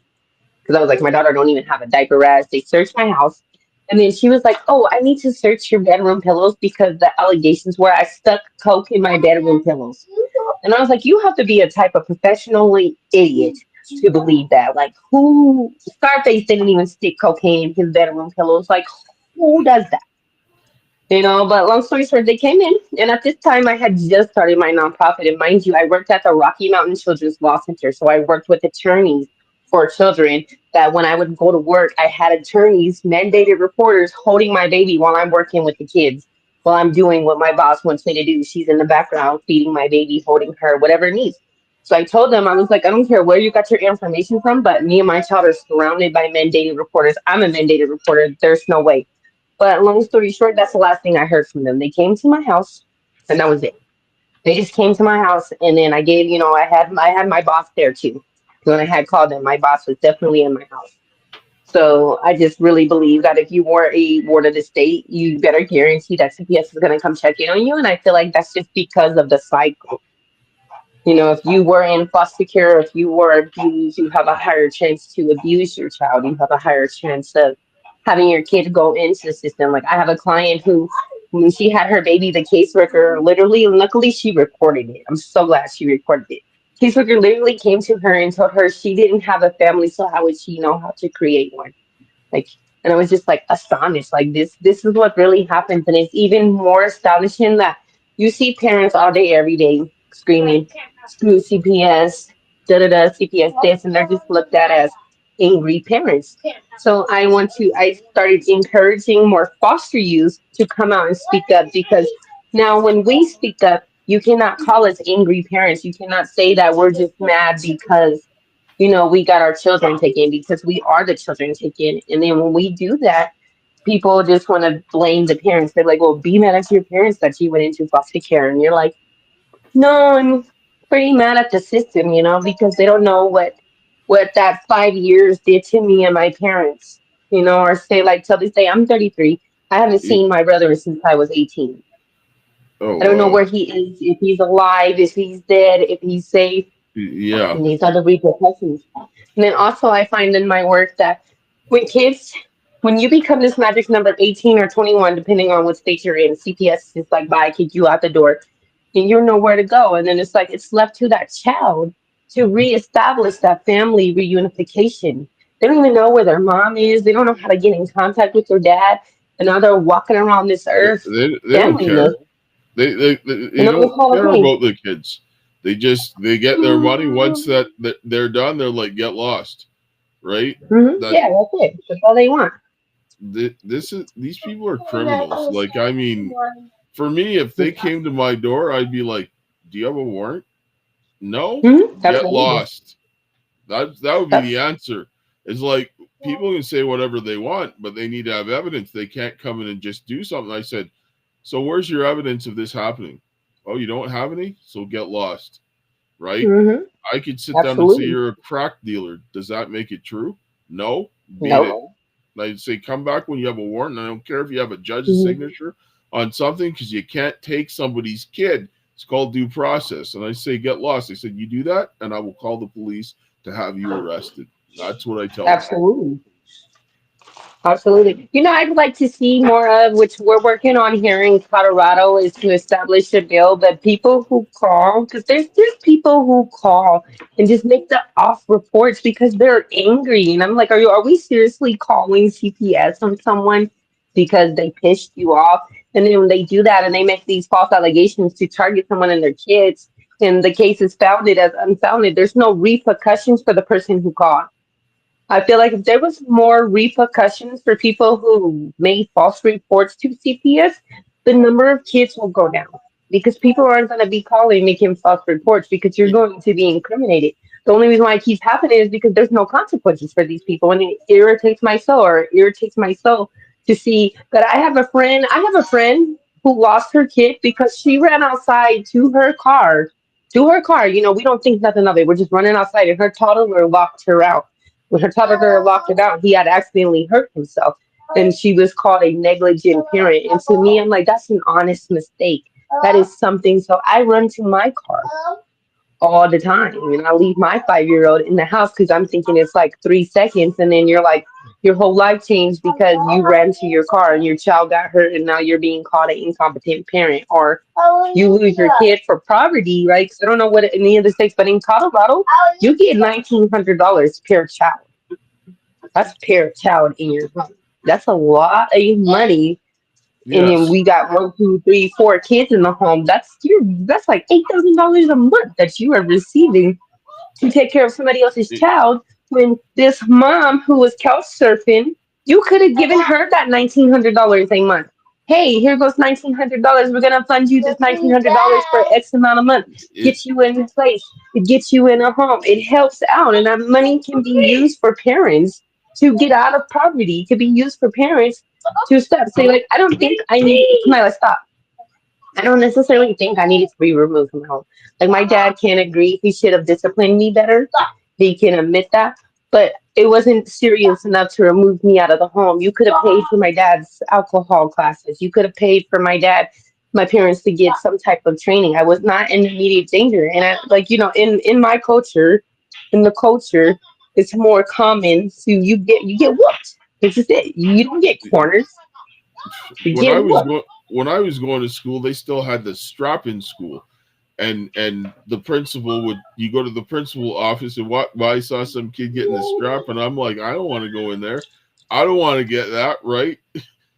So they had that as a deterrent and so forth. But at the end of the day, people, the child protective services, they don't get money to reunite families, they get money to keep children, and they've incentivized this and structured it so for them to justify their budget, they have to be taking X amount of children a year, and they sit down and say that 83% of the time they're wrong. 83% of the time they're wrong. So how can you sit down and trust an organization, and then on top of it, they don't give you due process? Anybody should be able to pick up the phone and say whatever they want, but they have to have evidence to demonstrate for them showing up to the door. Just because somebody said, well, they think this is the case. Well, they come to the door, it's like, what's going on? Well, nothing, get lost. Yeah. Okay. I mean, you can. Sorry, didn't mean to cut you off. It's like if somebody calls the police and says something's going on here. Well, I mean, is there a party here? No. Well, then you can go. Get lost. They're like, can we come inside? No, you can't, because there's nobody here. Do you have a warrant? No. Get lost. Goodbye. Close the door. Yeah. Right? That's right. Yeah. And then you think of cases like Gabriel Fernandez, right? Gabriel Fernandez. Now that is a child that should have been removed. That is someone who should, in all signs pointed to it. I'm not talking about bruises on the kid. More than one person is calling. The school is calling, family is calling, doctors are calling, people are calling. And they didn't even do nothing to protect this kid. And it's like mind blowing that you like all evidence pointed to child abuse, to child neglect. All evidence pointed, but you guys didn't care about that kid. But then we're gonna go grab this kid because of an allegation versus this kid over here had, it just doesn't make sense. It's like they pick and choose. Yeah, so they're going after, they're taking people's kids. I watched this for years. They take kids without provocation, kids that should be with their parents, but then they leave kids in places where they get killed, or they give kids the places where they're going to get killed or abused even worse. And how, like, if this is what you're doing consistently, you got a big problem. And a lot of the times, parents just need some direction and support. But I was talking to another woman, and she was giving me a statistic that said that they're 83% of the time that they're wrong, and something like 88 or 85% of the kids never get returned. And then one of the numbers, it was above 80%, that they never give them services to help them get their kids back. So when they take you kids, they don't want you getting them back, especially if they're wrong, and then they start covering up their tracks. And they start hiding. That's a huge problem. That is a very big problem when they have people doing that, because that is not what should be done. Looks like we have somebody coming up here as well. We'll get them up here. But it's just diabolical. That's why I work so hard. You know, because like I said, I'm a national advocate. Hey, what's up? Hello. Yeah. So, sir, what were you saying, Dominique?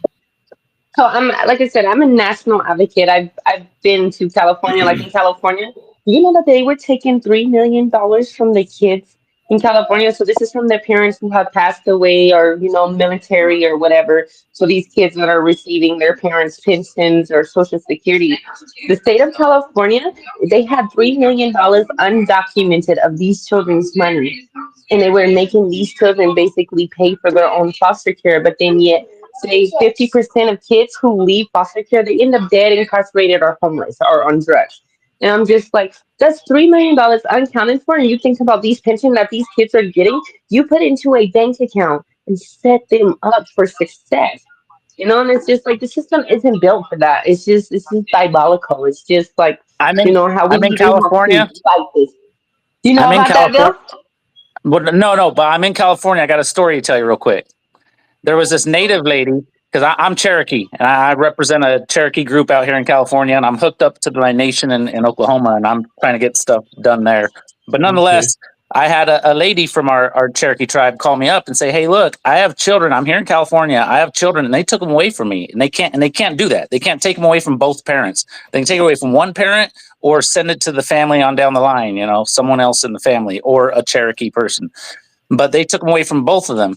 But they didn't have the license for their children, or the federal license for their children. So they just had to go get it. It was like, fine. And so ICWA said, okay, we're going to do a speedy thing on your license. We'll get you your license. We'll come back and we'll get your children back. Right. But in the meantime, what the state was doing to these people is they had gotten in a car accident, and these kids had money put in a trust for them because of the injuries they sustained in the car accident. Right.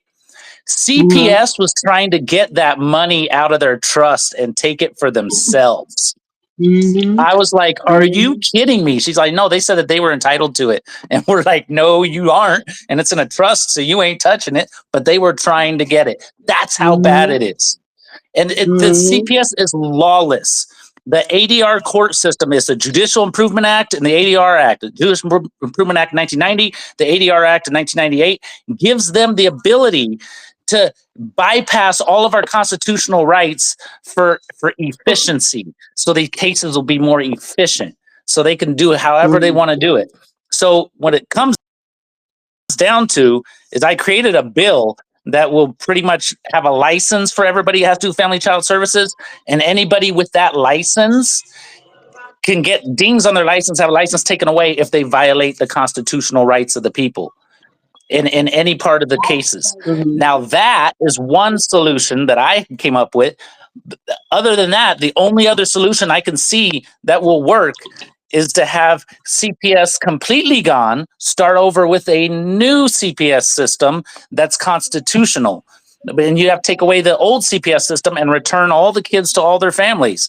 Because the way I look at it is, if you do anything as far as, we're going to do this deference, thing, whatever, all those things that they have, like the Chevron deference and all that jazz. Well, when you do all that and you give people back their rights, now they can sue the hell out of these CPS courts, and you got millions of people with $1 million lawsuits. But you can't finance that.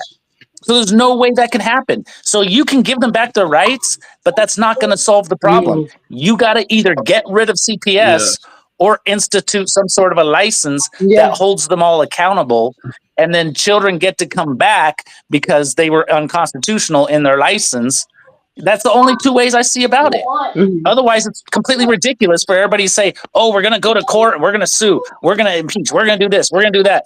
No matter what you do in court, it doesn't matter. They have the right to violate your constitutional rights all day. And this deference stuff doesn't matter. They said, oh, Chevron deference. Well, there's this other deference. I forget what it's called. I got it written down somewhere here, like lemon deference or something like that. But that's still in effect. And it's like, dude, it's ridiculous. There's no end to this until we get rid of this current CPS system or we institute a license holding everybody accountable for their violation of the constitutional rights of the people. Period. Yeah, I agree. Like with you have child abuse, it should be criminal charges, right? That's what it should be. And right. So if you're abusing a child, that's a crime, and you shouldn't be going into civil court. It should be criminal, and you should have the due process in order to deal with this. When you're dealing with the liberty of a child, it's a serious thing, right? So we need to make sure that we protect those things. All right. We want to make we're getting more people coming in here. So Dominique, you want to tell people how they can help you, where they can find you, that sort of things. So one of the best ways to help us, like I said, we are 501c3 accredited, and one of the best ways, use your voice. We really encourage people to use their voice. Our website is foster-cares.com. That is where you can find us. You sign up for our newsletters. And like I said, we are going to Daniel Kids in August. I am going to be training over 50 caseworkers across America.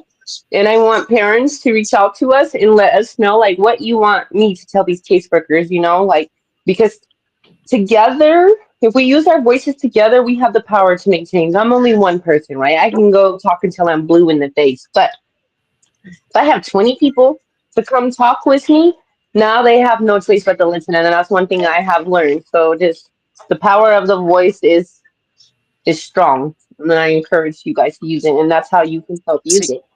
And if you want help. And a lot of people get angry with the courts and angry with the lawyers and angry with the caseworkers and angry with the judges, and they all want to take them out. I mean, I was one of them. Everybody wants to take them out, but here's the deal: they're educated, just like the WHO that we recently found out with COVID and all that jazz.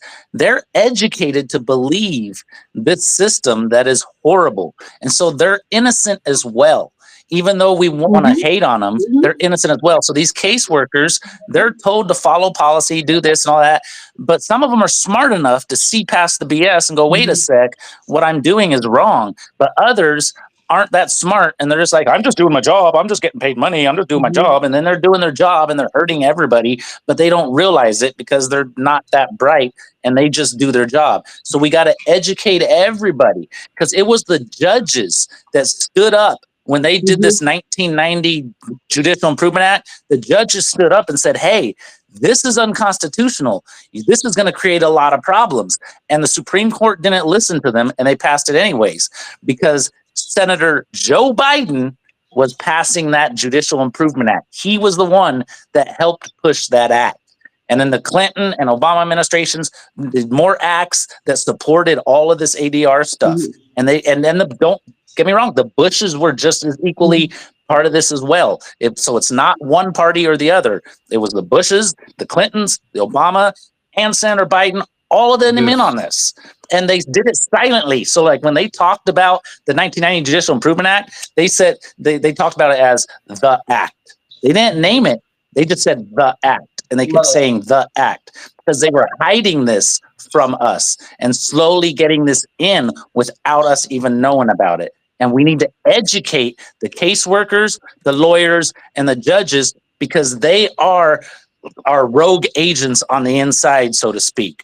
We can't hate on them and want to kill them and take them out, because they're probably one of the best forces we got to help us fight. So we got to educate them on what's wrong with what they're doing and what's wrong with what they've been taught by the Bar Association, what they've been taught by a lot of the courts and everything. They've been taught wrong because what they're doing is absolutely wrong. And that's who we need to educate, as well as I the people. agree with you that some of them have been taught wrong, but did you guys see the video that I just posted about them doing occult rituals, making fun of people?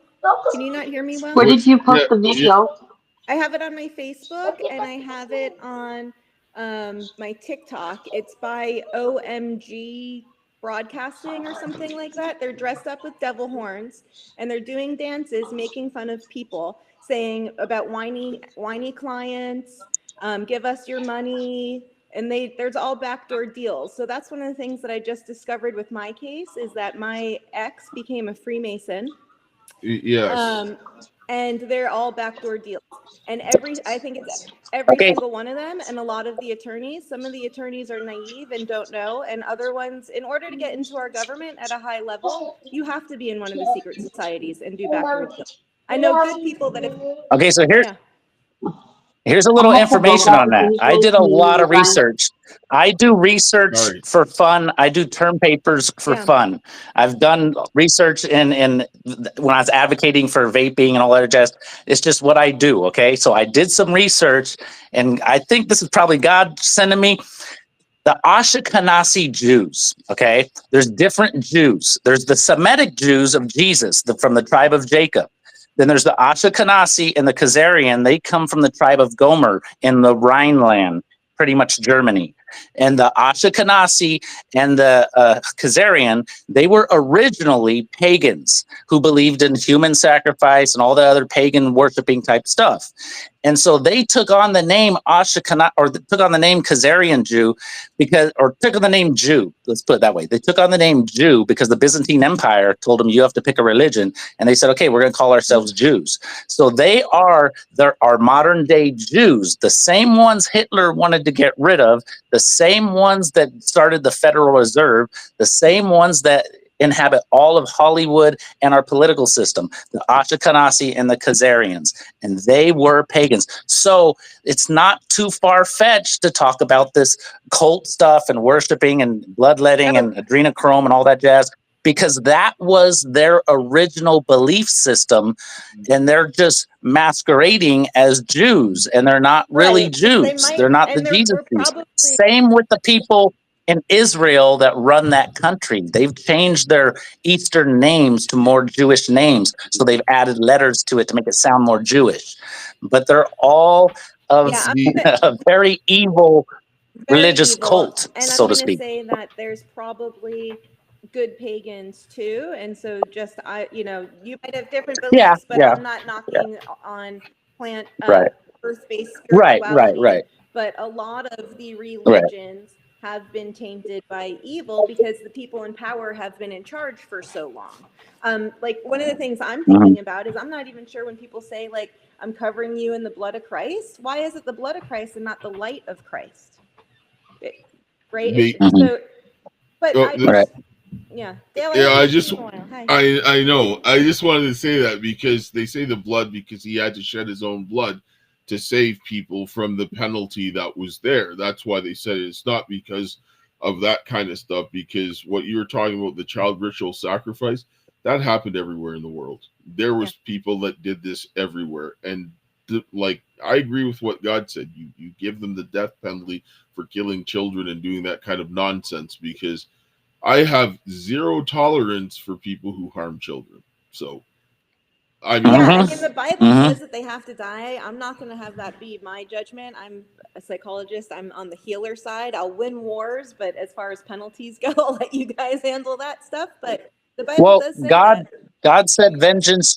God said, vengeance is mine, anger is yours. And I experienced that myself because I was tracking down the judge that took my daughter away, and I was going to find out where she lived and probably do something I regretted. And I went looking for her, tracked her down, found out where she was, everything. And then when I did that, I found out that her son, 3 months after she made her judgment against me, died in a golf cart accident. And then that's when I felt God telling me, look, vengeance is mine.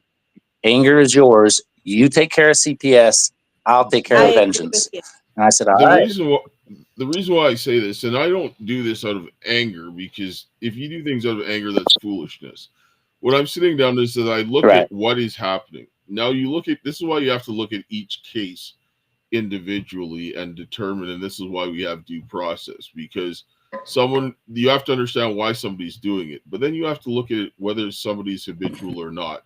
Now, if you have somebody that is completely habitual, that is refusing to stop, what is the point? And like, prisons were something that they didn't do. You had restitution, you got lashes, or you got the death penalty for certain things, because why? It's merciful for you to stop you if you can't stop your crime. Why should the burden be on somebody else to house you for all of this time, feed you in all of this time, when they can't do it themselves after you've done all of these things? So doing this is actually merciful, because you're stopping them from continuing to harm people and all this sort of stuff. So that's one of the reasons why I sit down and say, in some cases, yes, it's necessary, because why, especially now when we can't afford to feed ourselves, how do we justify doing this? Because many people are on the street and everything else like that because of what they've done, right? So I respect your opinion, but I think that we have to also look at how money is made out of thin air. So they can just grow their own food. That's not a thing. And I had another point I was going to make. Oh, as a spiritual healer, all that a demon is a soul that didn't cross over. The more evil your soul is, the more likely you're to become demonic. So I don't think murder solves the problem, because then what do you do with all the souls that are then roaming the earth that are afraid to cross over and go to heaven? Hello. Now you also got to look at one other thing, though. There's I look, there's a statistic out there, and I could get it for you, but it's like 380 million cases. 250 million of them are non-abuse cases, to where it has nothing to do with child abuse, and the children are taken away regardless. So we have people taking children away for non-abuse. 4 out of 5 times taken away for non-abuse. That is disgusting. That is way too many, and that's not solving the problem. So that shows that your judicial system and what you got lined up isn't solving the problem. And they're trying to base it off of, well, what about this one person here? If their case is like this, then we need to change the law like that. But you can't change the law for each individual case and each individual person. It has to be general. And in general, the laws don't work. Terrorism. It may work for 1 or 2 cases, but it don't work for everyone in general. And that's where the problem lies. People have issues with the law, and it's the way that they are reading the law. For example, the Constitution. The way the Constitution is written, most people don't read it the way the people who wrote it do this. And it has to do with communication styles. Men and women, they communicate very differently. I grew up in a household with 5 women. Every woman I've come in contact with, I don't understand everything about her, and that's for good reason. You need men and women. No, you need the 2 different sides to raise a proper child. Like, that's what we're designed to be. We're like complementary, and together we make the complete picture. And so on the side of men, we're normally the protectors, that when the woman is vulnerable, looking after the kid, the man makes sure that somebody doesn't roll in and just kill us all, right? That's what we're here for.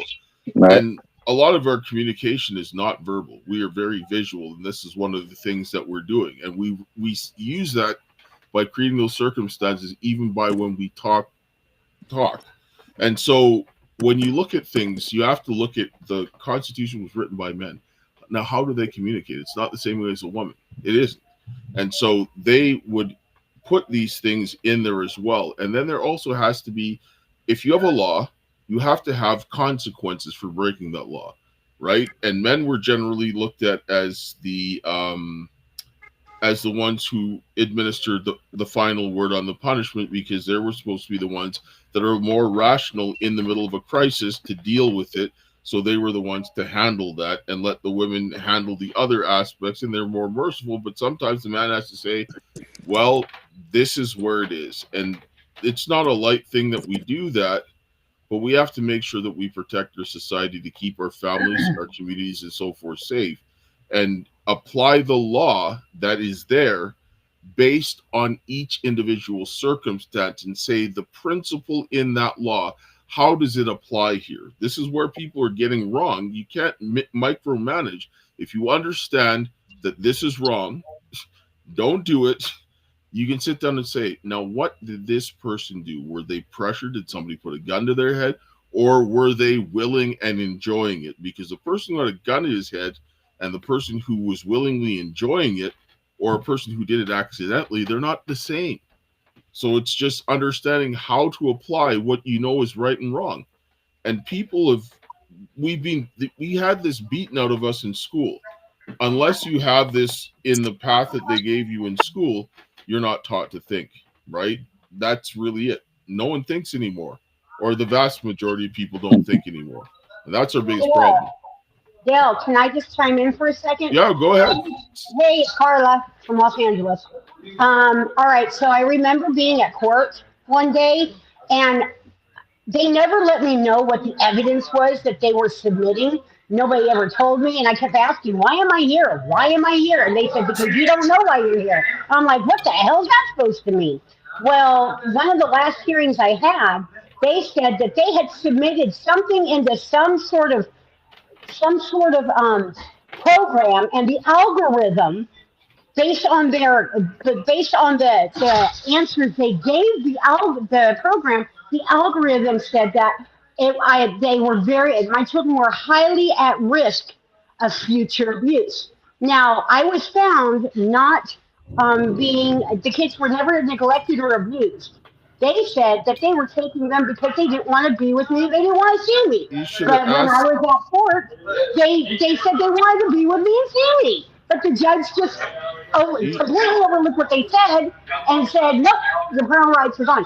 So evidently, there is a program that they are using in the DCFS courts, and they're putting in whatever information they want to put in, the lies or whatever, because I don't even have a criminal background. I have nothing.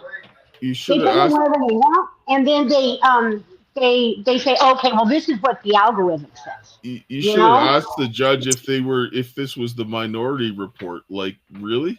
I had no idea.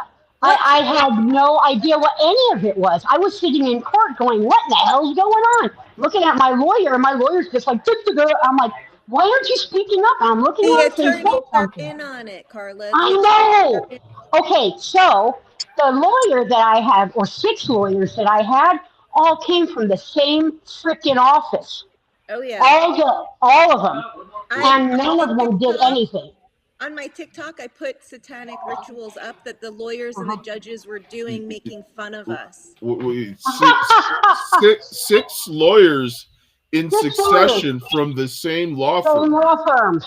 Same law firm. And the one that I paid, the judge, she said, she got real nice with me. I went into court and I said, I'm introducing my new lawyer. She was all about, I'm getting your kids back in 2 weeks. Then no longer than that, yeah, this is illegal what's going on.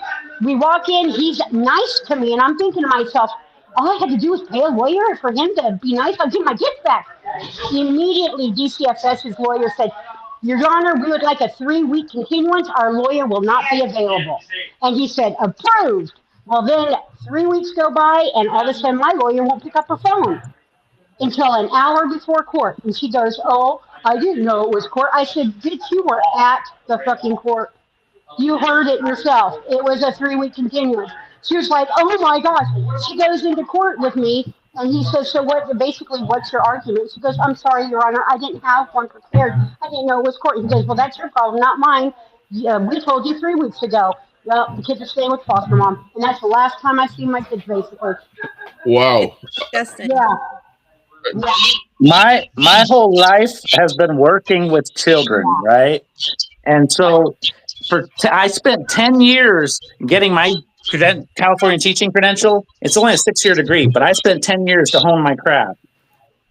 These CPS workers in fact, the whole entire CPS system, I probably know more in my pinky than they know in their whole being. Because over 13 years of battling my ex and all her false allegations, it has been, I just see all of their knowledge that they don't have about Well, the children thing is and that they how much all they know don't know about children's best one thing interests. that I And noticed. it's just disgusting. It goes through the therapist, it goes Yeah. everywhere. They don't know squat about the human condition or what about children. And you can't base it off of an actually algorithm. listened to what. Just hold on a second. I just listened, and hello, Chelsea. Thank you for coming in. I listened to a woman in Alberta, and she talked about when you say the best interest, it's not what you and I would think of best interest. They have their own terminology of when they say best interest, it means something completely different. So it's like, this is why I can't use language so much with these people, because they pervert it. I have to say, what are you doing? What are you doing? Because they can't lie about what they're doing, because you're like, I can see what you're doing. But when you say a word like best interest for what you think is best interest, that would be common sense, they flip it into something else. This Well, is what yeah, the these best criminals interest do. is to be a slave of the state. So, David, I think you're being idealistic, if I can say that to you in a loving way, because I think that they know a lot about human nature, and I think they're purposefully destroying manipulative. families They and know people. exactly what they're doing. They charged me with kidnapping. I'm a licensed clinical psychologist. I'm an expert in child development. I flew out to Texas to rescue my daughter after seeing that she's a part of Masonic grooming and occult practices. Because I was like, okay, like, you know, for 18 months I was fighting like a normal parent. And then when I saw this photo that she sent me, you know, truth in plain sight, occult stuff, it was, you know, her one photo with her doing this satanic Masonic one with her tongue sticking out. And that was, I flew out immediately with research to the school, my daughter's middle school. The principal, assistant principal, and sheriff tried to arrest me. I had it on video so that they couldn't. My ex was so convinced that they detained me, that there was a conspiracy against me, that he messaged my 72-year-old mother, who's then flipping out messaging my sister and Chris, and there was no detainment. I went straight to the office with the lawful custody order, because my affidavit stands, because all of their orders are void ab initio, and they made up charges that I tried kidnapping. I didn't even see my daughter. I went straight to the office to protect her, and they tried to detain me. It is planned. Gail, is there any way that I can send over some paperwork to you to show you what they gave me to get me to come back to California? Sure, you can do that. To me, to who? To the get it on to here? The group. Yeah. Yeah. Okay, so let me see here. This is going to be real interesting, guys. Let me see here. I need to download. Okay, just keep on going. I'm going to have to download the photos. At that, why don't we just look at my false kidnapping charges? So I go to rescue my daughter, and that's kidnapping, because I just picked them up yesterday. It feels unreal. I'm a licensed clinical psychologist. I sip tea for a living and heal broken hearts. Where did you pick your child up from? I didn't even pick her up. I went to the school because I know that they're retaliatory against people. So I went straight to the principal's office. First, I went to the high school, which shows good faith. And I went there by accident, but went to the office, and I went to their office to show them my lawful affidavit. And I had messaged them at 9:30 in the morning with the abuse allegations, got there, landed, said, hey, I'm here. I'm coming straight to the office to show you guys I have custody. And they already let my daughter leave with the stepmother who's a part of the abuse, Bridget Hirsch. So they participated in kidnapping because the stepmother's not on any custody order.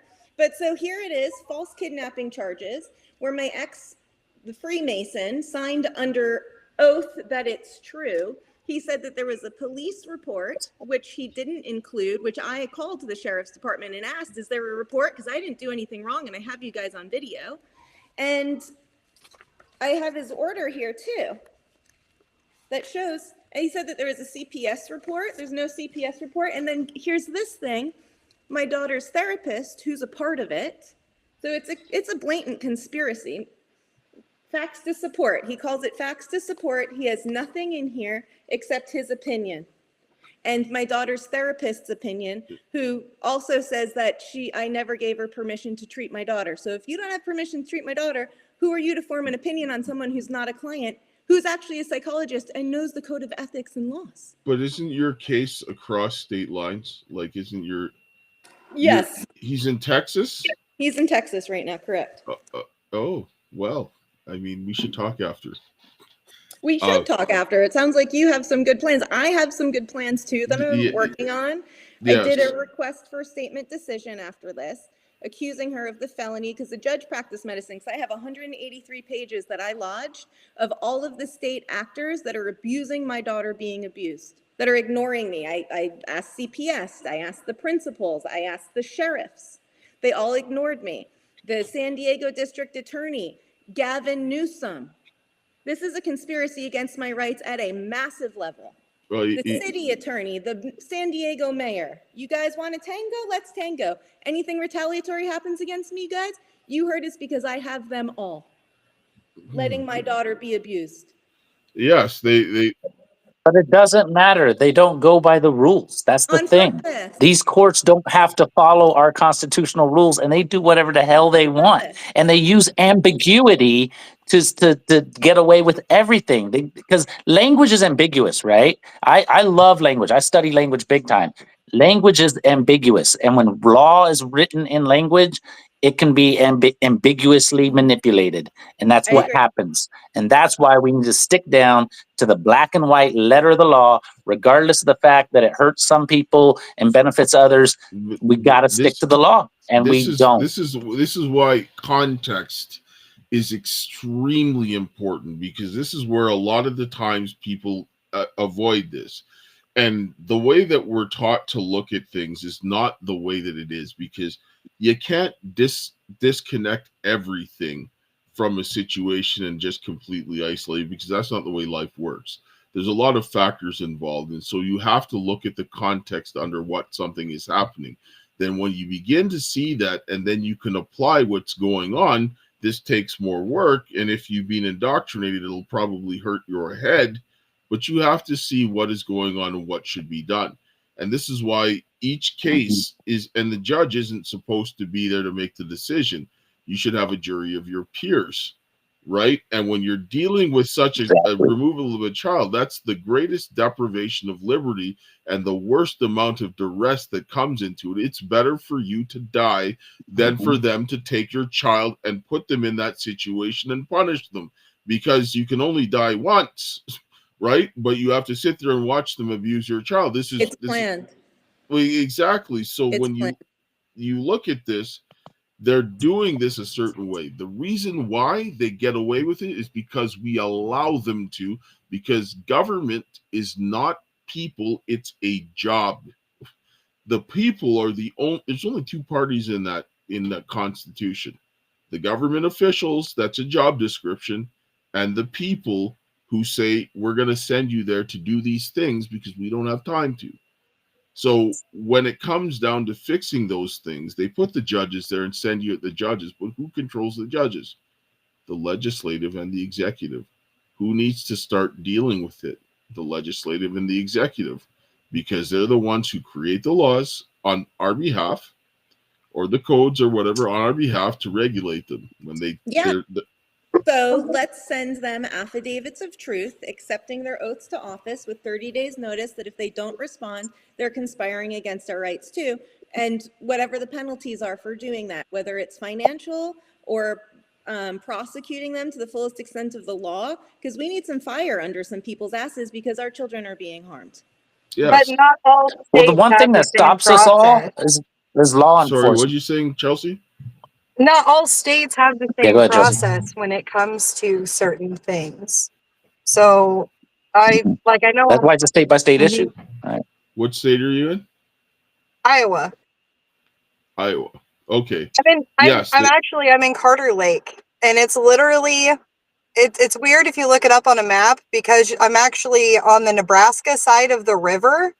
So there's Omaha, Nebraska, and there's Council Bluffs, and there's Council Bluffs, Iowa, and there's a river. But Carter Lake ends up on the Nebraska side. You have to go down by Epley Airfield in Omaha in order to get into Carter Lake. So, and it adds its own whole place. So you're like in no man's land then, right?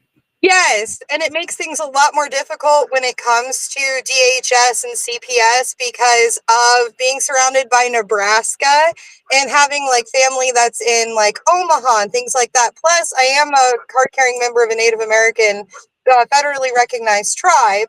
So then there's the ICWA stuff that applies, and but then we have to get into those ICPC and stuff like that because of it being just like a little bubble in Nebraska. No way to access this unless you go through Nebraska. You know what I would say, Chelsea, if I was you? I'd say if there's question about the jurisdiction, we all agree there is none.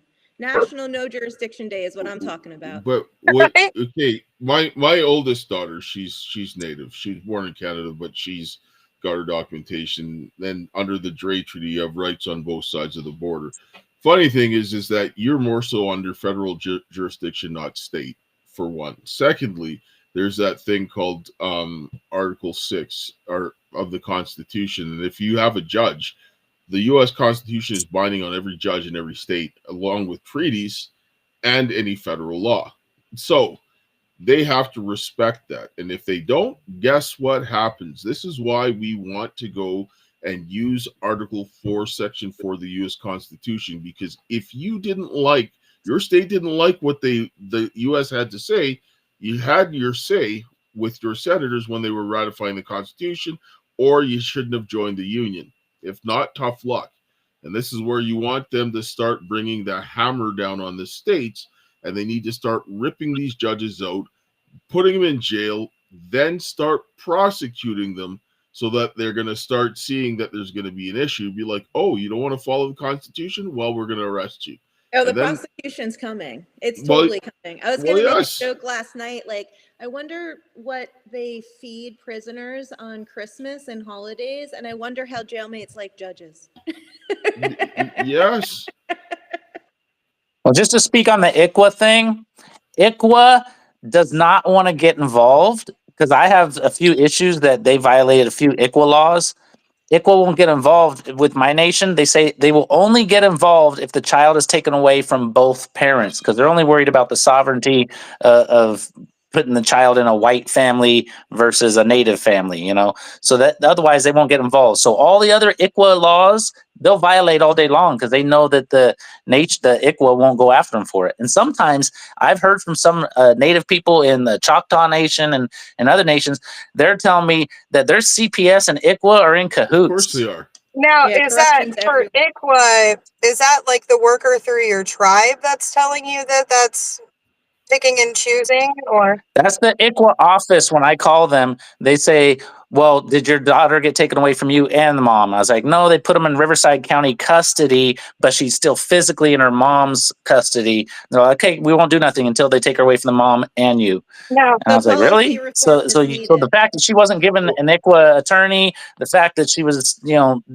and the fact that they made statements against us that were discriminatory towards our native, they don't care. They don't care. They can be racist as they want. They don't care. Happening in? I'm in California, but I'm going to my ICWA representatives in Oklahoma, and I even talked to my chief, and he went to ICWA, and they didn't do nothing because he you know he's busy, so he's just like, okay, hey, ICWA, take care of it, and then he leaves it at that. And they didn't take care of it. And I told him, I said, but his hands are tied. The issue in the state of California.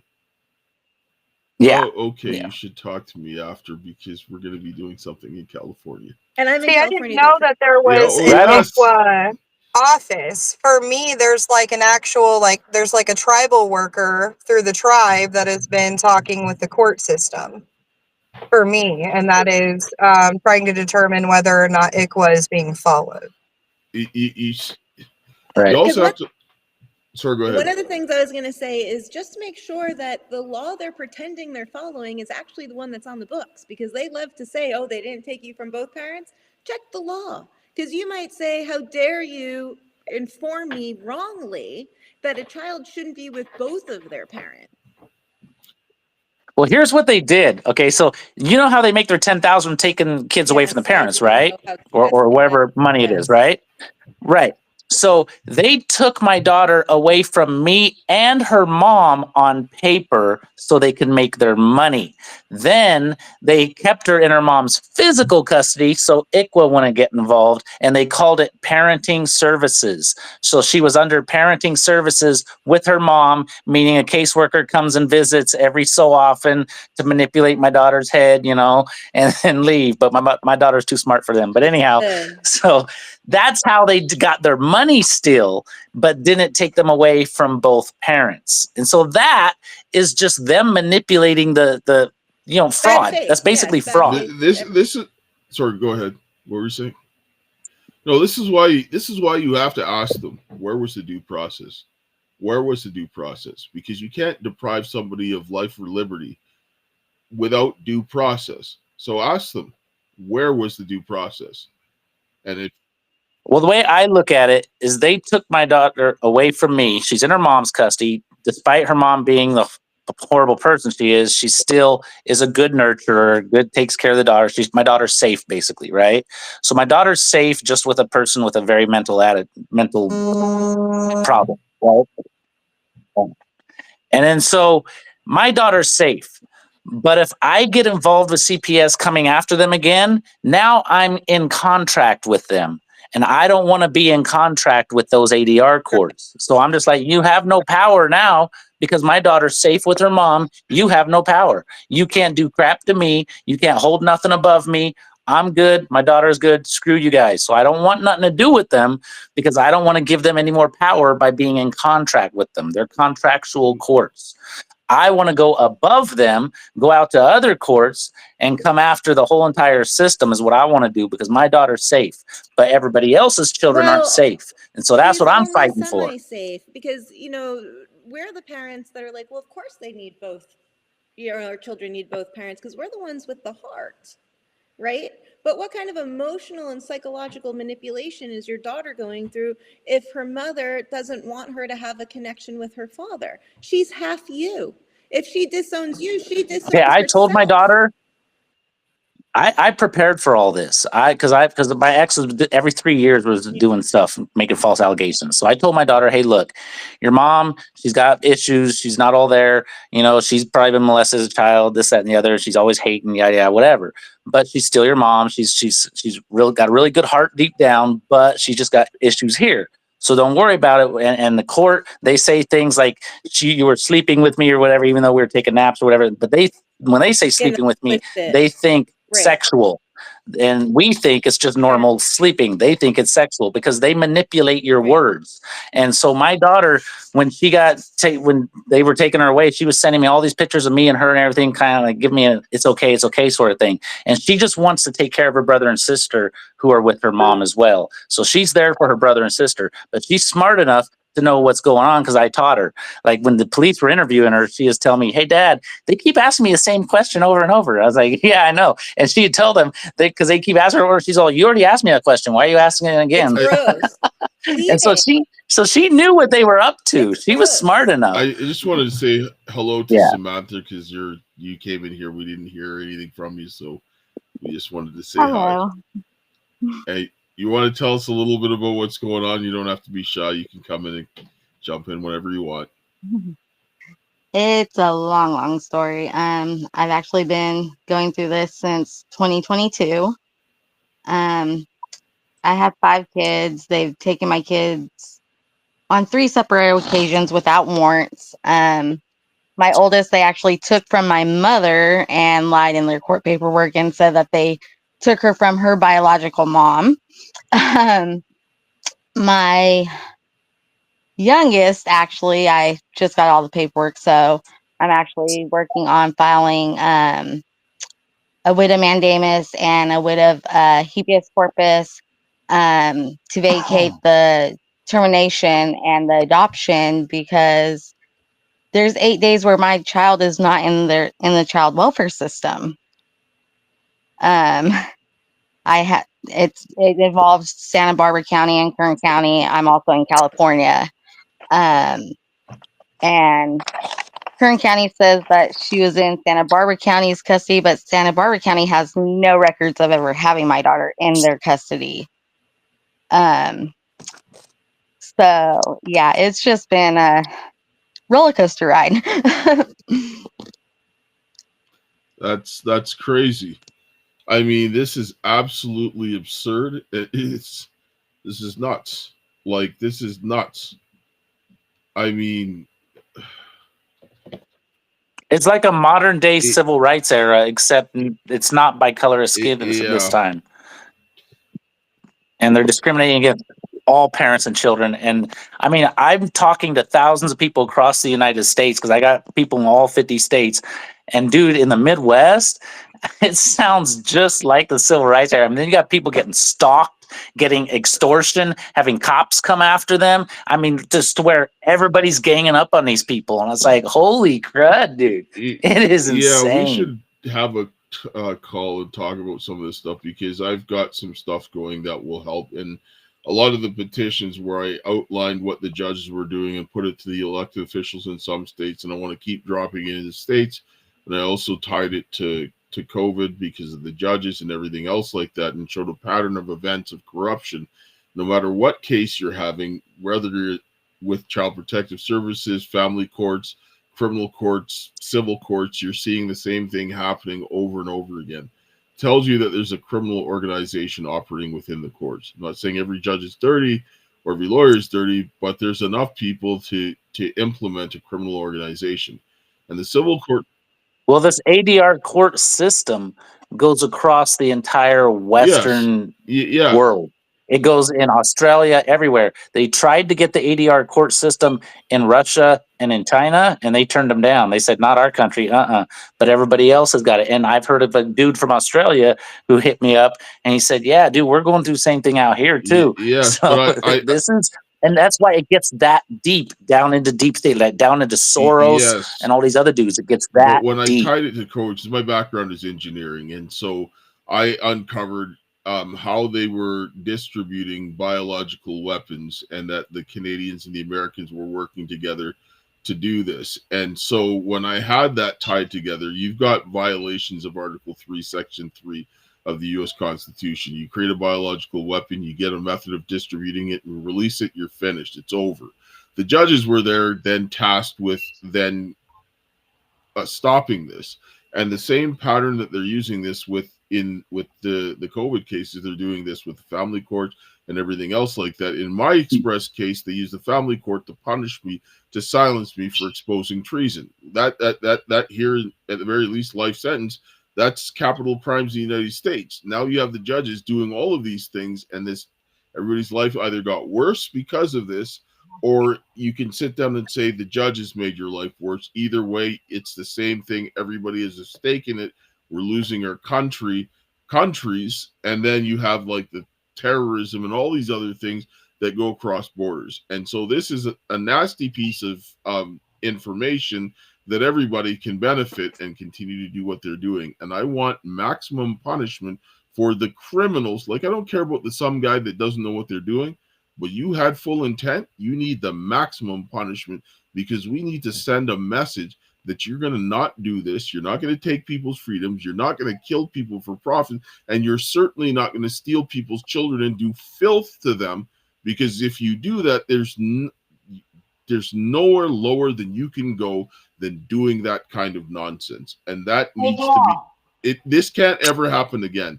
This can never happen again. Yeah. End of story. I was able to go on Facebook, and I posted up the very first pieces of papers that were sent to me when I had moved to Nevada. I sent over, I posted it on my Facebook for everyone to see. So you might want to go on there real quick. I didn't know how to send it to you before they probably shut down my page. So if you want to check it out, it's a real good read. I'm telling you right now, it's a real good read. You know, it says that they've got one of my kids in custody when we were living in Nevada. You know, there's no case number. They made up some number and put it on a couple pieces of paper. The signatures don't match. for one of the casework. It's just crazy. There's a warrant from a judge. It's just. I see that our only obstacle that we have is the police enforcing these courts' orders, enforcing what these courts say. And so we need to educate the police. We need to send things to them telling them ADR court, because they're sworn to protect us and protect the Constitution from all enemies, foreign and domestic. And so we need to tell them, hey, look, ADR courts are not judicial courts. ADR rulings are private contracts, not legal orders. Law enforcement should demand proof of jurisdiction before enforcing any of these ADR orders, period. And we need to tell that to the police. And we need to tell that to Governor or to probably Governor Bianco. Chad Bianco is a sheriff in Riverside. Hold on. I know what you're going to say. But Chad Bianco is running for governor, and he's all about the constitutional rights. Like he when it came to the mandates for the COVID, he shut that down, said my officers are not going to violate people's constitutional rights. And that's the type of guy he is. Now, his brother is a a judge down in San Diego. And so and people want him disbarred and stuff. So I went to a function to help get Chad Bianco elected. And I got to his campaign manager and gave him a letter telling him about everything that's happening and telling him he's got to be careful because his brother could ruin his campaign. So what he needs to do to help his campaign is to start getting on our side with this CPS stuff. I didn't say it directly, but say it without saying it, that he basically needs to get on our side with this stuff because his brother's tenure as a judge is going to work against him if he doesn't. San Diego. And this is all about constitutional. And I reminded him how he fought the COVID mandate, how he fought the CCW thing, all about constitutional rights. And if he's going to say that he's all about constitutional rights, then he needs to fight with us on this as well. People in this life, they say a lot of crap. They blow a lot of smoke up people's asses. They're full of shit. His brother was the judge that took my kids away for no reason at all. His brother is a piece of shit. And Dave's apples don't fall far from the tree. His brother, Brett Bianco, the judge that took my kids, freaking was there when Chad Bianco was getting elected into the head of the sheriffs in Riverside. He was supporting his brother. They're close. That whole family is very close. Okay. Right. But I'm putting him on blast to get him. You can sit there with your emotions and get angry and upset and fight, but that's not going to solve a problem. It's diplomacy. Got paid to California last year. Anger solves nothing. You got to be diplomatic. One second, I got to say something here. Regardless of, you don't have to go even into the governor. What you need to do is you need to put that information into the state house, right? Mm-hmm. Because inside the state house, that state house belongs to you, and you have a right to do that, regardless of whether the governor's there done that or not. And when you go, this is why people need to start utilizing the petitions for redress of grievances and do it in the way that the Constitution does set it out to be. And whether or not they know what they're doing or not, it doesn't matter because that's their job. They're going to take it and you're going to tell them what they need to do. And you need to instruct them because you have a right to instruct your government because it's a representative form of government and you put them there to do a job. And if they can't do that, then you sit down and say, there's the door. There's no, that's really all there is to it. And that's 2 weeks ago, I submitted a grievance and requested an investigation be done on DCFS, Judge Brett Bianco, and the social workers. I contacted the foster care ombudsperson in Sacramento. I sent an email, a grievance, like a form filled out, and said, please acknowledge return of receipt. And I haven't heard back, not a word. Nothing. That's not the way the grievances are done for petitions. Under your First Amendment right for the U.S. Constitution, they don't do them this way. And they specifically don't do this way so that they can just shuffle them off. Because the petition for redress of grievances is listed in the First Amendment, because when that fails, that's when the Second Amendment comes in. You go and read the Declaration of Independence. The last thing that they said was our humble petitions were met with repeated injury. Then they went to full out, let's get armed, and that was it. And they don't want people to do this, because that's the strongest piece of thing. And when it comes back from the British common law, the king never stopped petition for redress of grievances. Why? Because your neighbors could be letting the French land and they're stealing your cattle so they can march on London. The king wants to know that, because then we're all under French tyranny. So this is why they don't do that. They don't do this. But the government's not going to do this. So this is a battle of the will. Who wants it? Do you want your children more? And the government's all in on it, but I still like the affidavits of truth. Where you accept their oath to office and you point out that they're going to be. So we're going to put in all this shit because people have been doing that for years and nothing's getting done. No, they're just saying, "Oh, well, you put it in your paperwork, but we're just going to look at you and laugh in your face." No. That's what's going on. No. This is, you see, people haven't done this, and people have been doing it by themselves, and this is where they have problems. People have to do them together, and I agree. Yes, put the affidavits, do all of it. You have to do all of it. You need to coordinate people's events. You need to make it public. But once all of this evidence is there, you take the necessary steps. Because if you read the Declaration of Independence, they tell you, and you watch them systematically doing all these steps, and they tell you and outline everything that they did. They're doing the same things here. And then so my appeals attorney put in my appeal, Carla's 14th Amendment right have been violated. This amendment right, her First Amendment rights were violated, her 14th Amendment rights were violated, or 7th, whatever. And you know what the appeals attorney, the lawyer said? Or the judges? Oh, wow. It's because you're going to a judge. It's the same for me, but that's why you bring it to the next level. Which is the state. And the state, where's that $9.9 billion they got last year? It didn't go to my kids. It didn't go to these kids. I know. Yeah, it's all money driven. Clinton. All these people are freaking all deep in with each other. It's just not going to stop unless people do something. It's control driven, and the money is a tool to control us so that we can stay slaves. I'm not a slave to money. I don't give a crap about it. No, they use money to control us. Yes. Hello, David. What I was going to say here is that everybody's bringing good ideas. All of these ideas need to be done. They all need to be done simultaneously and quickly. Right? Because we have to work together, because when we do it by ourselves, we'll never get through. We have to overwhelm them by our sheer numbers. Think about D-Day, right? Like, the Americans taking one beach, the Canadians taking another beach, and the British taking another beach, and they all stormed there.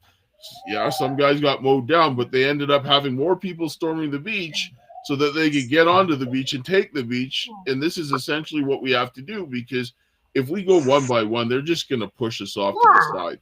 We have to go together, and we have to just. Look at what happened with the Civil War. The North and the South had to rise up against each other. And that's basically what's going on here. This is like, we have to go to freaking war. And these people, they don't care about us. They will knock us off. There were 4 police officers who they said died. They committed suicide within freaking a couple weeks of each other from the same department, same police station. You think that was a coincidence? You really think all 4 of them committed suicide? No. Of course not. They were shut up. They were shut up. But if we here's how we got to do it when we organize, right? People don't want to go to all this process of filling out all this information and going to the court and all that. And some people just don't have the modalities, the learning modalities to be able to do that. They're not. Some people are dyslexic, et cetera, et cetera. So what you got to do is we got to have a cookie cutter form set out to where they can just fill in their name, check off boxes, and fill out a little spiel of what happened to them or whatever, and then they can send that in. And the more cookie cutter you make it, the more easier you make it, the more people you're going to get to file these things. And you give them a little list. Okay, look, you got to go here, give this, do that, da, da, da. Give them a list of instructions and then a cookie cutter form to fill out. Bam, you're going to get everybody to do it. And it's the numbers of people that like if you want to impeach a judge or you want to sue a judge, great, good, awesome. But guess what? It's not going to happen because their buddies are the ones running the court. It's just not going to happen. But if you got hundreds of thousands of people doing the exact same thing, that's pressure. And you're putting pressure on them, and that's how we're going to make a change. Okay, so the things that I posted on Facebook, I really want you guys to look at because they're literal fake documents that they were sent to me to manipulate me and scare me, and that's a violation of tort law. Of course, these guys, they fraud is what they do. Should they have to go to jail for that? You just say thank you for more evidence. I would send them thank you notes in the mail and just mess with them back. Okay, because this was 3.5 years ago, and I didn't realize. I mean, for 3 years I didn't know what the hell was going on, you know. And then I went back. I was like, oh shit. I mean, they have to be held accountable for this crap. You can't just harass people and scare them into taking their children because you want money. That's because they're criminals. And guys, we're running up here on time. I want to give it. No, it's fine. I'm not a teacher. I'm just. I get it. I want to give everybody like 2 minutes or something. Go around and say something. David, since you just came in, I will start with you, and I'll give you, if you need a couple minutes more to talk about what you're doing. Go ahead. This guy, David, me? You, David N. Okay. Hey, how you guys doing? You know what? I'm going through divorce right now, and I'm going through a whole bunch of stuff, and a lot of stuff is like reoccurring things that are like when I was young, you know.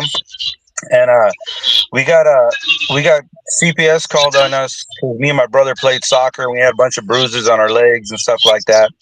And one of the teachers, she called CPS, and they put me in a room with the CPS worker, which so happened to be a guy, and he molested me. They didn't have anybody else around, just me and this other guy in the principal's office.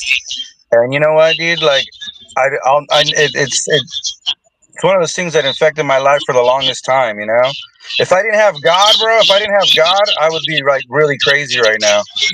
You know, but the fact that they could just put you in a room with somebody that you don't know, your parents weren't there, they already broke the law. You know, there wasn't another teacher there, there wasn't a security guard, it was just me and the CPS worker, and they're allowed to do whatever they want to do. And this is back in when I was like 8 years old. I'm 42 now, so I mean, it's just the same thing, just reoccurring, going more and more and more. It's just getting worse and worse and worse. You know, like that, to me, that's pretty bad when the person that's coming to save you is the one that destroys you as a child. You know what I mean? That's all I have to say. That's terrible. That's what happens too often. It is terrible, and it sums it up. I left the state when they got involved in my life, and I was like, I am not letting my kids go into foster care. You guys can kick my ass.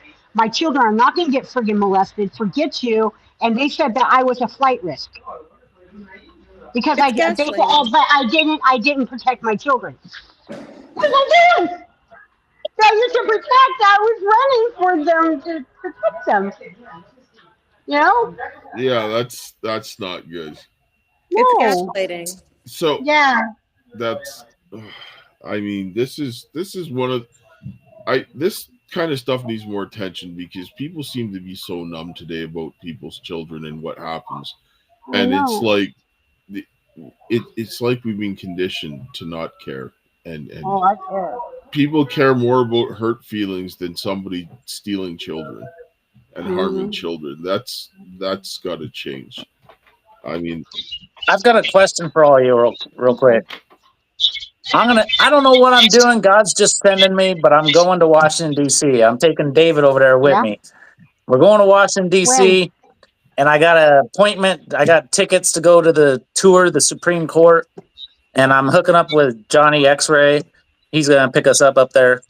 And I don't know what to do, but if you guys need me to do anything, you just let me know. Well, if you need me to go talk to somebody, you just let me know. I know Connie Raguli and all them are going to be there. I've talked to her, but my daughter's in that neck of the woods too, so she's going to be doing some advocacy speaking in Washington. I used to live there. Right on.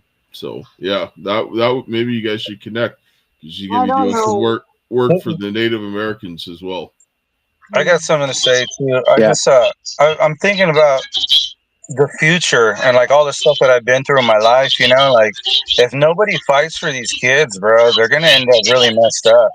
Yes. You know, just the reason why I say that, and I'm just being 100% honest and showing my transparency here, is because the person that molested me so happened to be African American, and as a young kid, I hated people like that.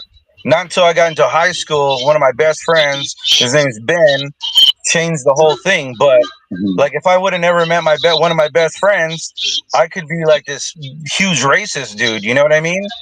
And it all starts from something that happened to me when I was a kid. And like, I feel like the law doesn't allow parents to protect their children when they're taking them away from us, knowing that all we're trying to do is protect them. Yeah. Yes.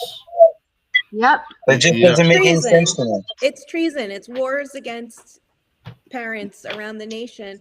And I think it's on purpose that they can have more control over the children, right? Because if they break it this generation, the next generation, they'll just give the children even more. We already give them to the school system on the facade that, you know, they're going to get a better education. Well, what are they teaching them in there? My daughter's middle school, they're all Freemasons. Every single one of them are psychologically grooming them. When I was in the hotel in Bulverde, Texas, the only hotel that's there, I heard a 65-ish-year-old mother bragging to her 85-year-old-ish mother about her third grader grandson, Mason, who did a project on how all of the presidents are Freemasons, but he did Peyton Manning. He's the only one in the third grade who didn't do a president. He did a football player. They're psychologically grooming them in this school. The entire city is a part of it. That's why the sheriffs didn't help me when I was showing what was going on, and why they tried to arrest me, the principal and the assistant principal, and why the judge let my daughter move there. So my daughter can go be groomed to be a Rainbow Girl or an Eastern Star or a Job's daughter. Yes, we'll talk about that. It's almost like a Rebel Ridge scenario. Yes, because my ex-wife comes from a Masonic family and so forth, and where I was in Saskatchewan's a very Masonic influenced place, and so forth. So we'll talk about that because I got lots about that as well. Hey, is there a big thing up in Sacramento with people that are into that? Which? Because so the woman who has my kids, the stranger that she has my kids. She's from Sacramento or somewhere up there. Her parents, she has a mom and dad. Her dad's gay, but she has a mom and dad. She's got like 7 or 8 siblings that are all foster and adopted kids. She's the only actually living child of her mom and dad. And she told me when I first met her, or a couple months after she had my kids, when I first got to talk to her, I asked her how long she had been a foster mom for. She goes, she had gotten her license 8 months earlier. And I was like, really? What other kids have you fostered? She goes, none. They told me there wasn't any available. And immediately she took my kids to Sacramento, and she's been going to Sacramento every month with my kids, regardless of whether I said no, they couldn't go. She would go to the court, and the judge would say, they can go, they can go, they can go. And they'd leave for a week and 2 weeks at a time. She said they started calling her parents, grandma and grandpa, and those were her cousins. And is there like some sort of freaky, she works for DreamWorks Animation. They're there to they're there to torture. They're doing this to torture you, and so forth. We'll discuss this. I don't understand. we'll talk about this because they're doing this and the government is involved in this a lot. I'll tell you this right now. Federal government and so forth. I uncovered some of the targeting stuff, which I can talk about another time, but explaining to you why they're doing this. Chelsea, you're up next here. All right, so a little bit about, I guess, my situation and what I have going on. I've been fighting this since since November 11th of this past year. I'm actually personally, I was a foster kid from the time I was 5 till I was 17. So I know what the underbelly looks like and what all those different processes are and how they like to manipulate and things like that. Because I grew up with it. And so I have 3 kids. I have a 6-year-old and a set of 18-month-old twins. And my oldest has autism, ADHD, a lot of behavioral issues to where he's in a behavioral school. I've been trying to get him into a bunch of different services throughout the past couple of years. I have all this documentation about it, where we've gotten denied or told we need to do other things first and things like this. And anyways, he had just had a med change. We ended up having this really big meltdown with him during a shopping trip. Came home, and my significant other, while I was taking care of the twins, my significant other had went back to try to calm him down. Ended up escalating to where he was cussing at us and things like that, and went to go pop him in the mouth at the same time that he... Long story short, he ended up with 2 little marks on up here, and he went to school on Monday because we had nothing to hide. You know, he has this documented of these extreme behaviors, trying to stab kids with other kids with pencils, things like that in school, like horrendous behaviors. And the police, they my daycare lady had called me and she's like, "Hey, your son didn't come home, didn't get off the bus today. Can you call the bus barn?" I called the bus barn. They say, "Hey, the principal's going to reach out to you." So I call the principal. The principal says, "Hey, your son came to school with some marks on his face today. An investigation was conducted and law enforcement took him into police protective custody. DHS and law enforcement will reach out to you shortly." If I wouldn't have gotten a hold of them in that time that I did, it wouldn't have been until 9 o'clock that night when a uniformed police officer came by my house to ask me questions to know where the hell my son was. So yeah, that's what they just took, no questions asked. They took my oldest. My significant other wasn't here, no nothing. So then the next evening, DHS and law enforcement came to my home. They had never looked in my house. DHS never asked me questions, didn't do a walkthrough of my home, didn't pull any records. Her first words to me when she walked up to the property was, "I'm taking your twins." She had no court order. There was not a valid ex parte order. She just took them. And I had a complete breakdown, because they're just coming into my home, taking my kids, no order, no nothing, no interview, no anything. And then they tried to say that my mental stability they then started questioning my mental stability off of how I displayed during the removal. And I even told her when they came to my property, I said, "You need to have a warrant." And she's like, "No, we don't." And in Iowa, that's all on body camera footage. And so I pulled I'm like, "You need the body camera footage, body camera footage." It's day 2. Went and hired, appointed. And he used to be a prosecutor. And and then I got a letter in the mail stating that they were trying to decide. It was a court order for the temporary removal hearing, and then they were going to. It was also to determine the applicability of ICWA. So I went and got a hold of my tribe and got them involved instead of waiting around. Because the second I told them when they removed my twins, I said, "I am a Native American. a Native American of a federally recognized tribe. They were supposed to treat my children as ICWA until proven otherwise, and they didn't. And they failed ICWA in this case. They failed to put the ICWA, apply that for going above and beyond in their reasonability and all of this other stuff. And then she had lied in her petition, which I'm able to prove with the body camera footage. Then when we had the testimony, so the temporary removal hearing was supposed to be 30 minutes, turned into 3 hours with 3 people on the stand, including myself. And my lawyer shredded her on the stand. And, why didn't you look at this? Did you look at this document? No, why not? I don't have an answer for you. Did you get your kids back? I got my twins, but not my oldest. They went and put my oldest with his biological dad, and they're trying to now transfer the jurisdiction because I'm in Iowa, he's in Nebraska, so they're trying to transfer jurisdiction on him in order for him to be able to file for custody.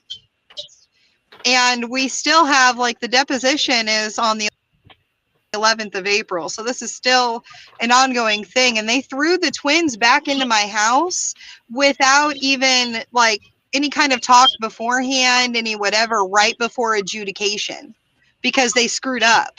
And I was able to prove that because we were able to get the officer under oath. And he didn't know there wasn't an ex parte order. He testified that it was DHS that took them, not law enforcement. And that he was asked whether or not he felt that the twins needed to be removed, and he said no. So they threw the twins back in my care.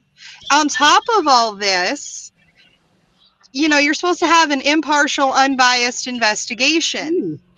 Well, the CPW, and so all of my kids had gone to what's called Children's Square. It's a shelter, an emergency shelter for youth.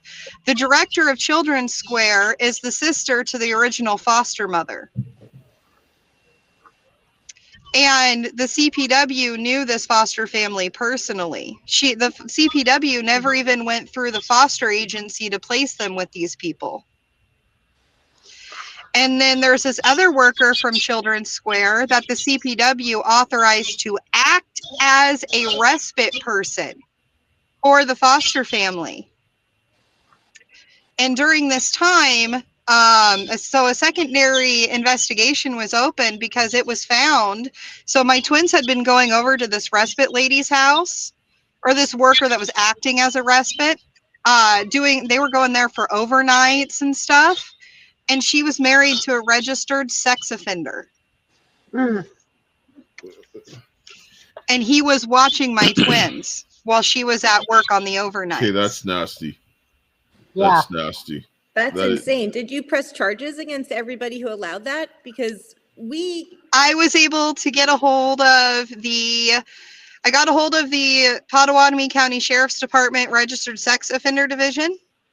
I tried to go through Project Harmony because then the worker never even told me that my daughter started having inappropriate behaviors after this when she got, yes. And can I tell you what's the worst as a psychologist? And somebody just helped me with the deep healing because I'm working on shifting the energies because our subconscious mind, but we talk about it and we have smiles on our faces because we're in shock and we're in warrior mode and we can't even start healing because we're in the war, right? There's a ton of PTSD underneath all of our tough exteriors, but it's shocking and we don't even have time to process it because we have to get them out of the fire. Yep. And then on top of that too, trying to deal with that and being a foster kid myself. So there's all that trauma and things from me being in the system and then having them getting taken like that. And it's so frustrating and it's crazy. Even in all of their documentation for me, they have this huge bullseye on me because I printed off all their employee manuals and went through and highlighted all the things that they were doing wrong. All this stuff. I'm like, why are we having a CSC on day 4? It says right here it's required to have it on day 3. So, and it's been the same supervisor from when it was a CPW to when it changed over to a SWCM. And I'm like, why is this? They make 10,000 every time they take a child away from the parent, right? And they make another 10,000 every time they take away from every foster parent, and they go through a rotation, right? So they're going to put them in the custody of whoever they think is going to cause problems to where they need to take them away again. So if the person is a sex offender, they know they can take them away from a sex offender because they're a sex offender. So they're just like, okay, I'm going to put them in the sex offenders of care. Then I'm going to wait till the child gets molested. Then I'm going to be like, oh, we got to take them away from them because they're being molested. And so they put them in the care of these people on purpose.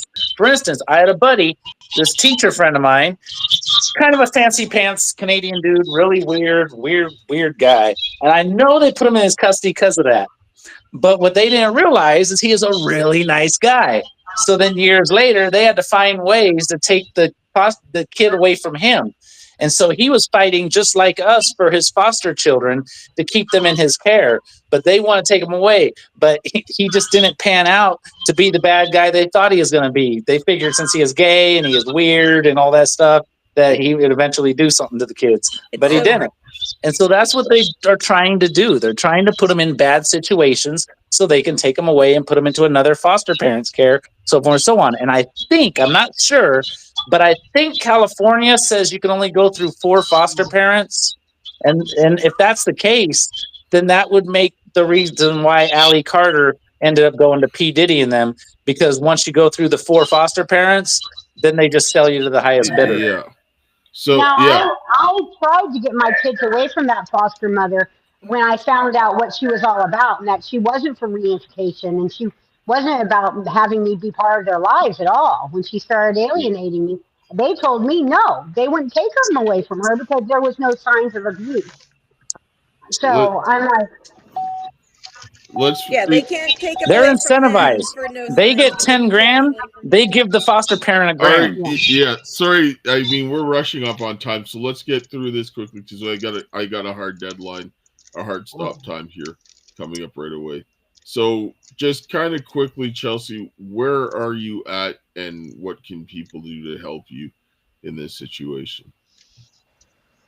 Well, I still have a long road ahead of me. There's been a lot of interesting developments in the case. I'm just trying to do my part in raising awareness, because I know that there are caseworkers that do try to do their job with due diligence and integrity, but then there's those ones that are the bad apples that put us through absolute hell. And I want to raise more awareness on this to be able to get some change. I've been following, the Fight CPS Corruption on TikTok. I've been writing letters to Doge. I've sent multiple letters to the White House. I wrote a state senator. I uploaded a bunch of stuff, sent over to Fox Pearls. So I want to figure out how we can get some more peaceful protests, some rally, get more light on this, get more awareness of this. And I also feel like a bunch of this information, like what the parents' rights are when it comes to DHS and stuff, that needs to be more readily available. Because there's so many things that they don't tell you that you have access to and stuff. Like you have to actually go search for it yourself. And I feel like parents, regardless of whether or not they're currently in a case or going to face a case, I feel like more parents just need to be educated. Kind of like how parents know that there's some vaccines available. They don't know how it's made, but they have that information that it's out there. Yes. Not trying to start a vaccine. But just to have the knowledge or know where to go. And I want more people to come together on it, and for all of our voices to be heard. Can I jump in? And for change to happen. Let me jump in on where to go. Yes. I called the Violence Against Women's Act. They haven't gotten back to me. And I recorded live the United Nations phone call where they said they've been talking about the family court crisis for years, since 2019 at least. They have no resources for us. Absolutely none. I caught it live. It's pinned on my Facebook, and I posted it on my TikTok. I've been looking through your TikTok. Oh, you have? Good to meet you. Yes. Very nice to meet you. It's you and Toast. Yeah, there's no... I'm traveling Mom Emporium. That's why I dropped it. Hey, I posted her website on one of my videos. I put a little text on there. All right. Yep. All right. Thank you. Okay, so I'm just really good at being loud and showing up. I've got a big voice and I'm determined. You are I am loud. very loud. I had college for 6 months. My voice, I don't need my megaphone. So, and I have no fear to walk up to people and talk to them and be like, yo, this is the get down, jump on board, you know? And people are like, oh, we like you. Okay, you know? So, I mean, I thought about just being a flyer and going into the ghetto. You know, I fit in good with the ghetto, you know? Those people love me. I love them. And just tell them, hey, yo, I know y'all have been having problems. And they'll be like, okay, yeah, let's do this. You know? Hey, got to make friends with the Dude. scrappers, right? We could Hey, use I am a that. scrapper. Dirty. I am a scrapper. All right, I got David. a question. What's that? I don't know if this is true. It's just something that I heard that most of the CPS workers, they've all been molested. Oh, none of them have kids. A lot of them don't even. There's a lot of workers that have got into their line of work because they do have some kind of background themselves. Yeah. So with that being said, nothing against you and your psychology and everything, but as a school teacher, we noticed that all psychologists and therapists and all them all have a background of some sort of trauma, and that's why they get into the field primarily. Well, it's a self-mastery profession, 100%. I'm 1,000% dedicated to being an enlightened master. And so you have to heal everything in your ancestry and your personal life. But we're a trauma-based society. And so well, no, I want you to all rise with me. But so we have to heal our subconscious mind. Hey, bro, there's no smoking in there. You know, this happened to me in my I gotta go. childhood. If we heal the root cause of that, we can bring them into our playpen instead of being in their playpen. Because when we're in their playpen, we're not empowered. No, we're not. Yeah, we're really not. And you know what? They're like, okay, compared to some they people. like, you guys, they like to play and fight with papers and well, we make up the laws ourselves. Well, evidently there is really no real law. Okay, everything is all subjective. So I think we just need to make up our own.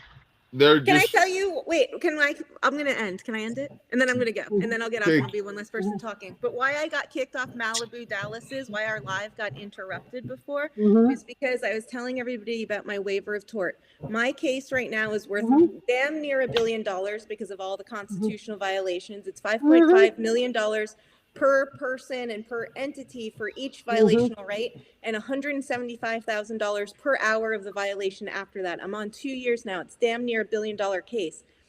A mechanical operational lien on the building when the court can't pay their bill shuts down family court. If we do that around the nation, we can have them all closed down in 45 to 60 days. Let's do that. Yes. Let's do that. And then I want to take the judge and I want to string him up. I got you on that one. I got the rope. And come in peace. Hey, no, there ain't no peace. They took my kids. There is no peace coming out of this Italian girl. I'll bring the rope, baby. I'll bring the rope. For yourself a little bit. Yeah, no. If we ever go someplace and you see me, look at me and start like charging, you grab me. You don't let me go. He will have. Because it's all bad. You're gonna raise your children. So yes, I want my kids back. You're gonna focus on raising your children, but we're gonna close it down, and we do need justice, and we do need interventions on these people. 1,000%. So when are we meeting again? What's the plan? Well, we'll talk about that. We'll talk about that this week, but we'll probably do it soon. Okay. I'm meeting with you on the 3rd, right? April 3rd for the thing. So, David Hansen, we'll end off with you. Yeah. Your 2 minutes. Oh, well, like I said, we got to get the police educated and as well as the public. It's all about educating everybody, because once everybody is on the same page and everybody feels the same way, they have no power. And we experienced this with the vaping. We were just going out there educating the public. And once they're educated that all this BS about getting rid of vaping was bull, then tobacco realized they had to come on board and just take over vaping because it wasn't going to go away. And same thing. we're not going to go away. We educate the public, then they have no power. So educate everybody, especially the police. Educate the police. And I believe education comes with a firm stick at this point as billion-dollar torch, because I think the window for education was gone with the past generations that failed at rescuing their children. And I agree that we also have to come to the mentality that we're not backing down. That there is no room for we're gonna wait, you're gonna do what you're supposed to, and you can learn you can hand back the children, and then we'll teach you how to do things right. We're not gonna wait 10 years for you to figure this out. Well, you're in rehabilitation in prison. We'll teach you whatever the law tells you that you're gonna get, that's not my problem, it's yours, but you shouldn't have did this. And we need to get this thing corrected. No plausible deniability bullshit here. Thank you. That you can't. This is why when everybody comes together, there is no more plausible deniability, because you see the repeating pattern over and over again, and that's how you catch criminals. Like that's how you catch organized crime. We are using Dale as our go-to person. Everyone, is that what I'm guessing? Is that Dale, you're going to be the go-to person, and we're all just going to go to you and communicate that way, figure out what's going on? Sure, I'll do it. I mean, if people come. I mean, there's got to be a structure, so. Yeah, that's fine. I'll close here with a prayer, because we can use some prayer for everybody, right? Amen, brother. Heavenly Father, Lord, we thank you for this day. We thank you for your love, grace, and mercy. We thank you for bringing us all here together. Lord, you see this wickedness and evil that is done in the sight of God, in the sight of man. I ask of you this day to bring the men and the women together to rebuild their families, their churches, their community, their nation, and that we can protect the children from this wickedness and have some sanity restored to them, that they can have an opportunity to grow up and do what is right in your sight, is my prayer. In Jesus' name, amen. Amen. Good job, Bill. Thank you guys all for coming, and all the viewers for seeing this, and share it out and let people know, because we need to stop people from stealing people's children. Because if you can't protect the children, you ain't protecting nothing else. No. All right. I swear, if I see a cop trying to take a kid from somebody, I'm grabbing the kid. All right. Is this going to be a shareable replay? Yes. It'll be the links up. Yeah. Thank you guys for coming. Look on my Facebook, guys. I posted all those papers. Okay?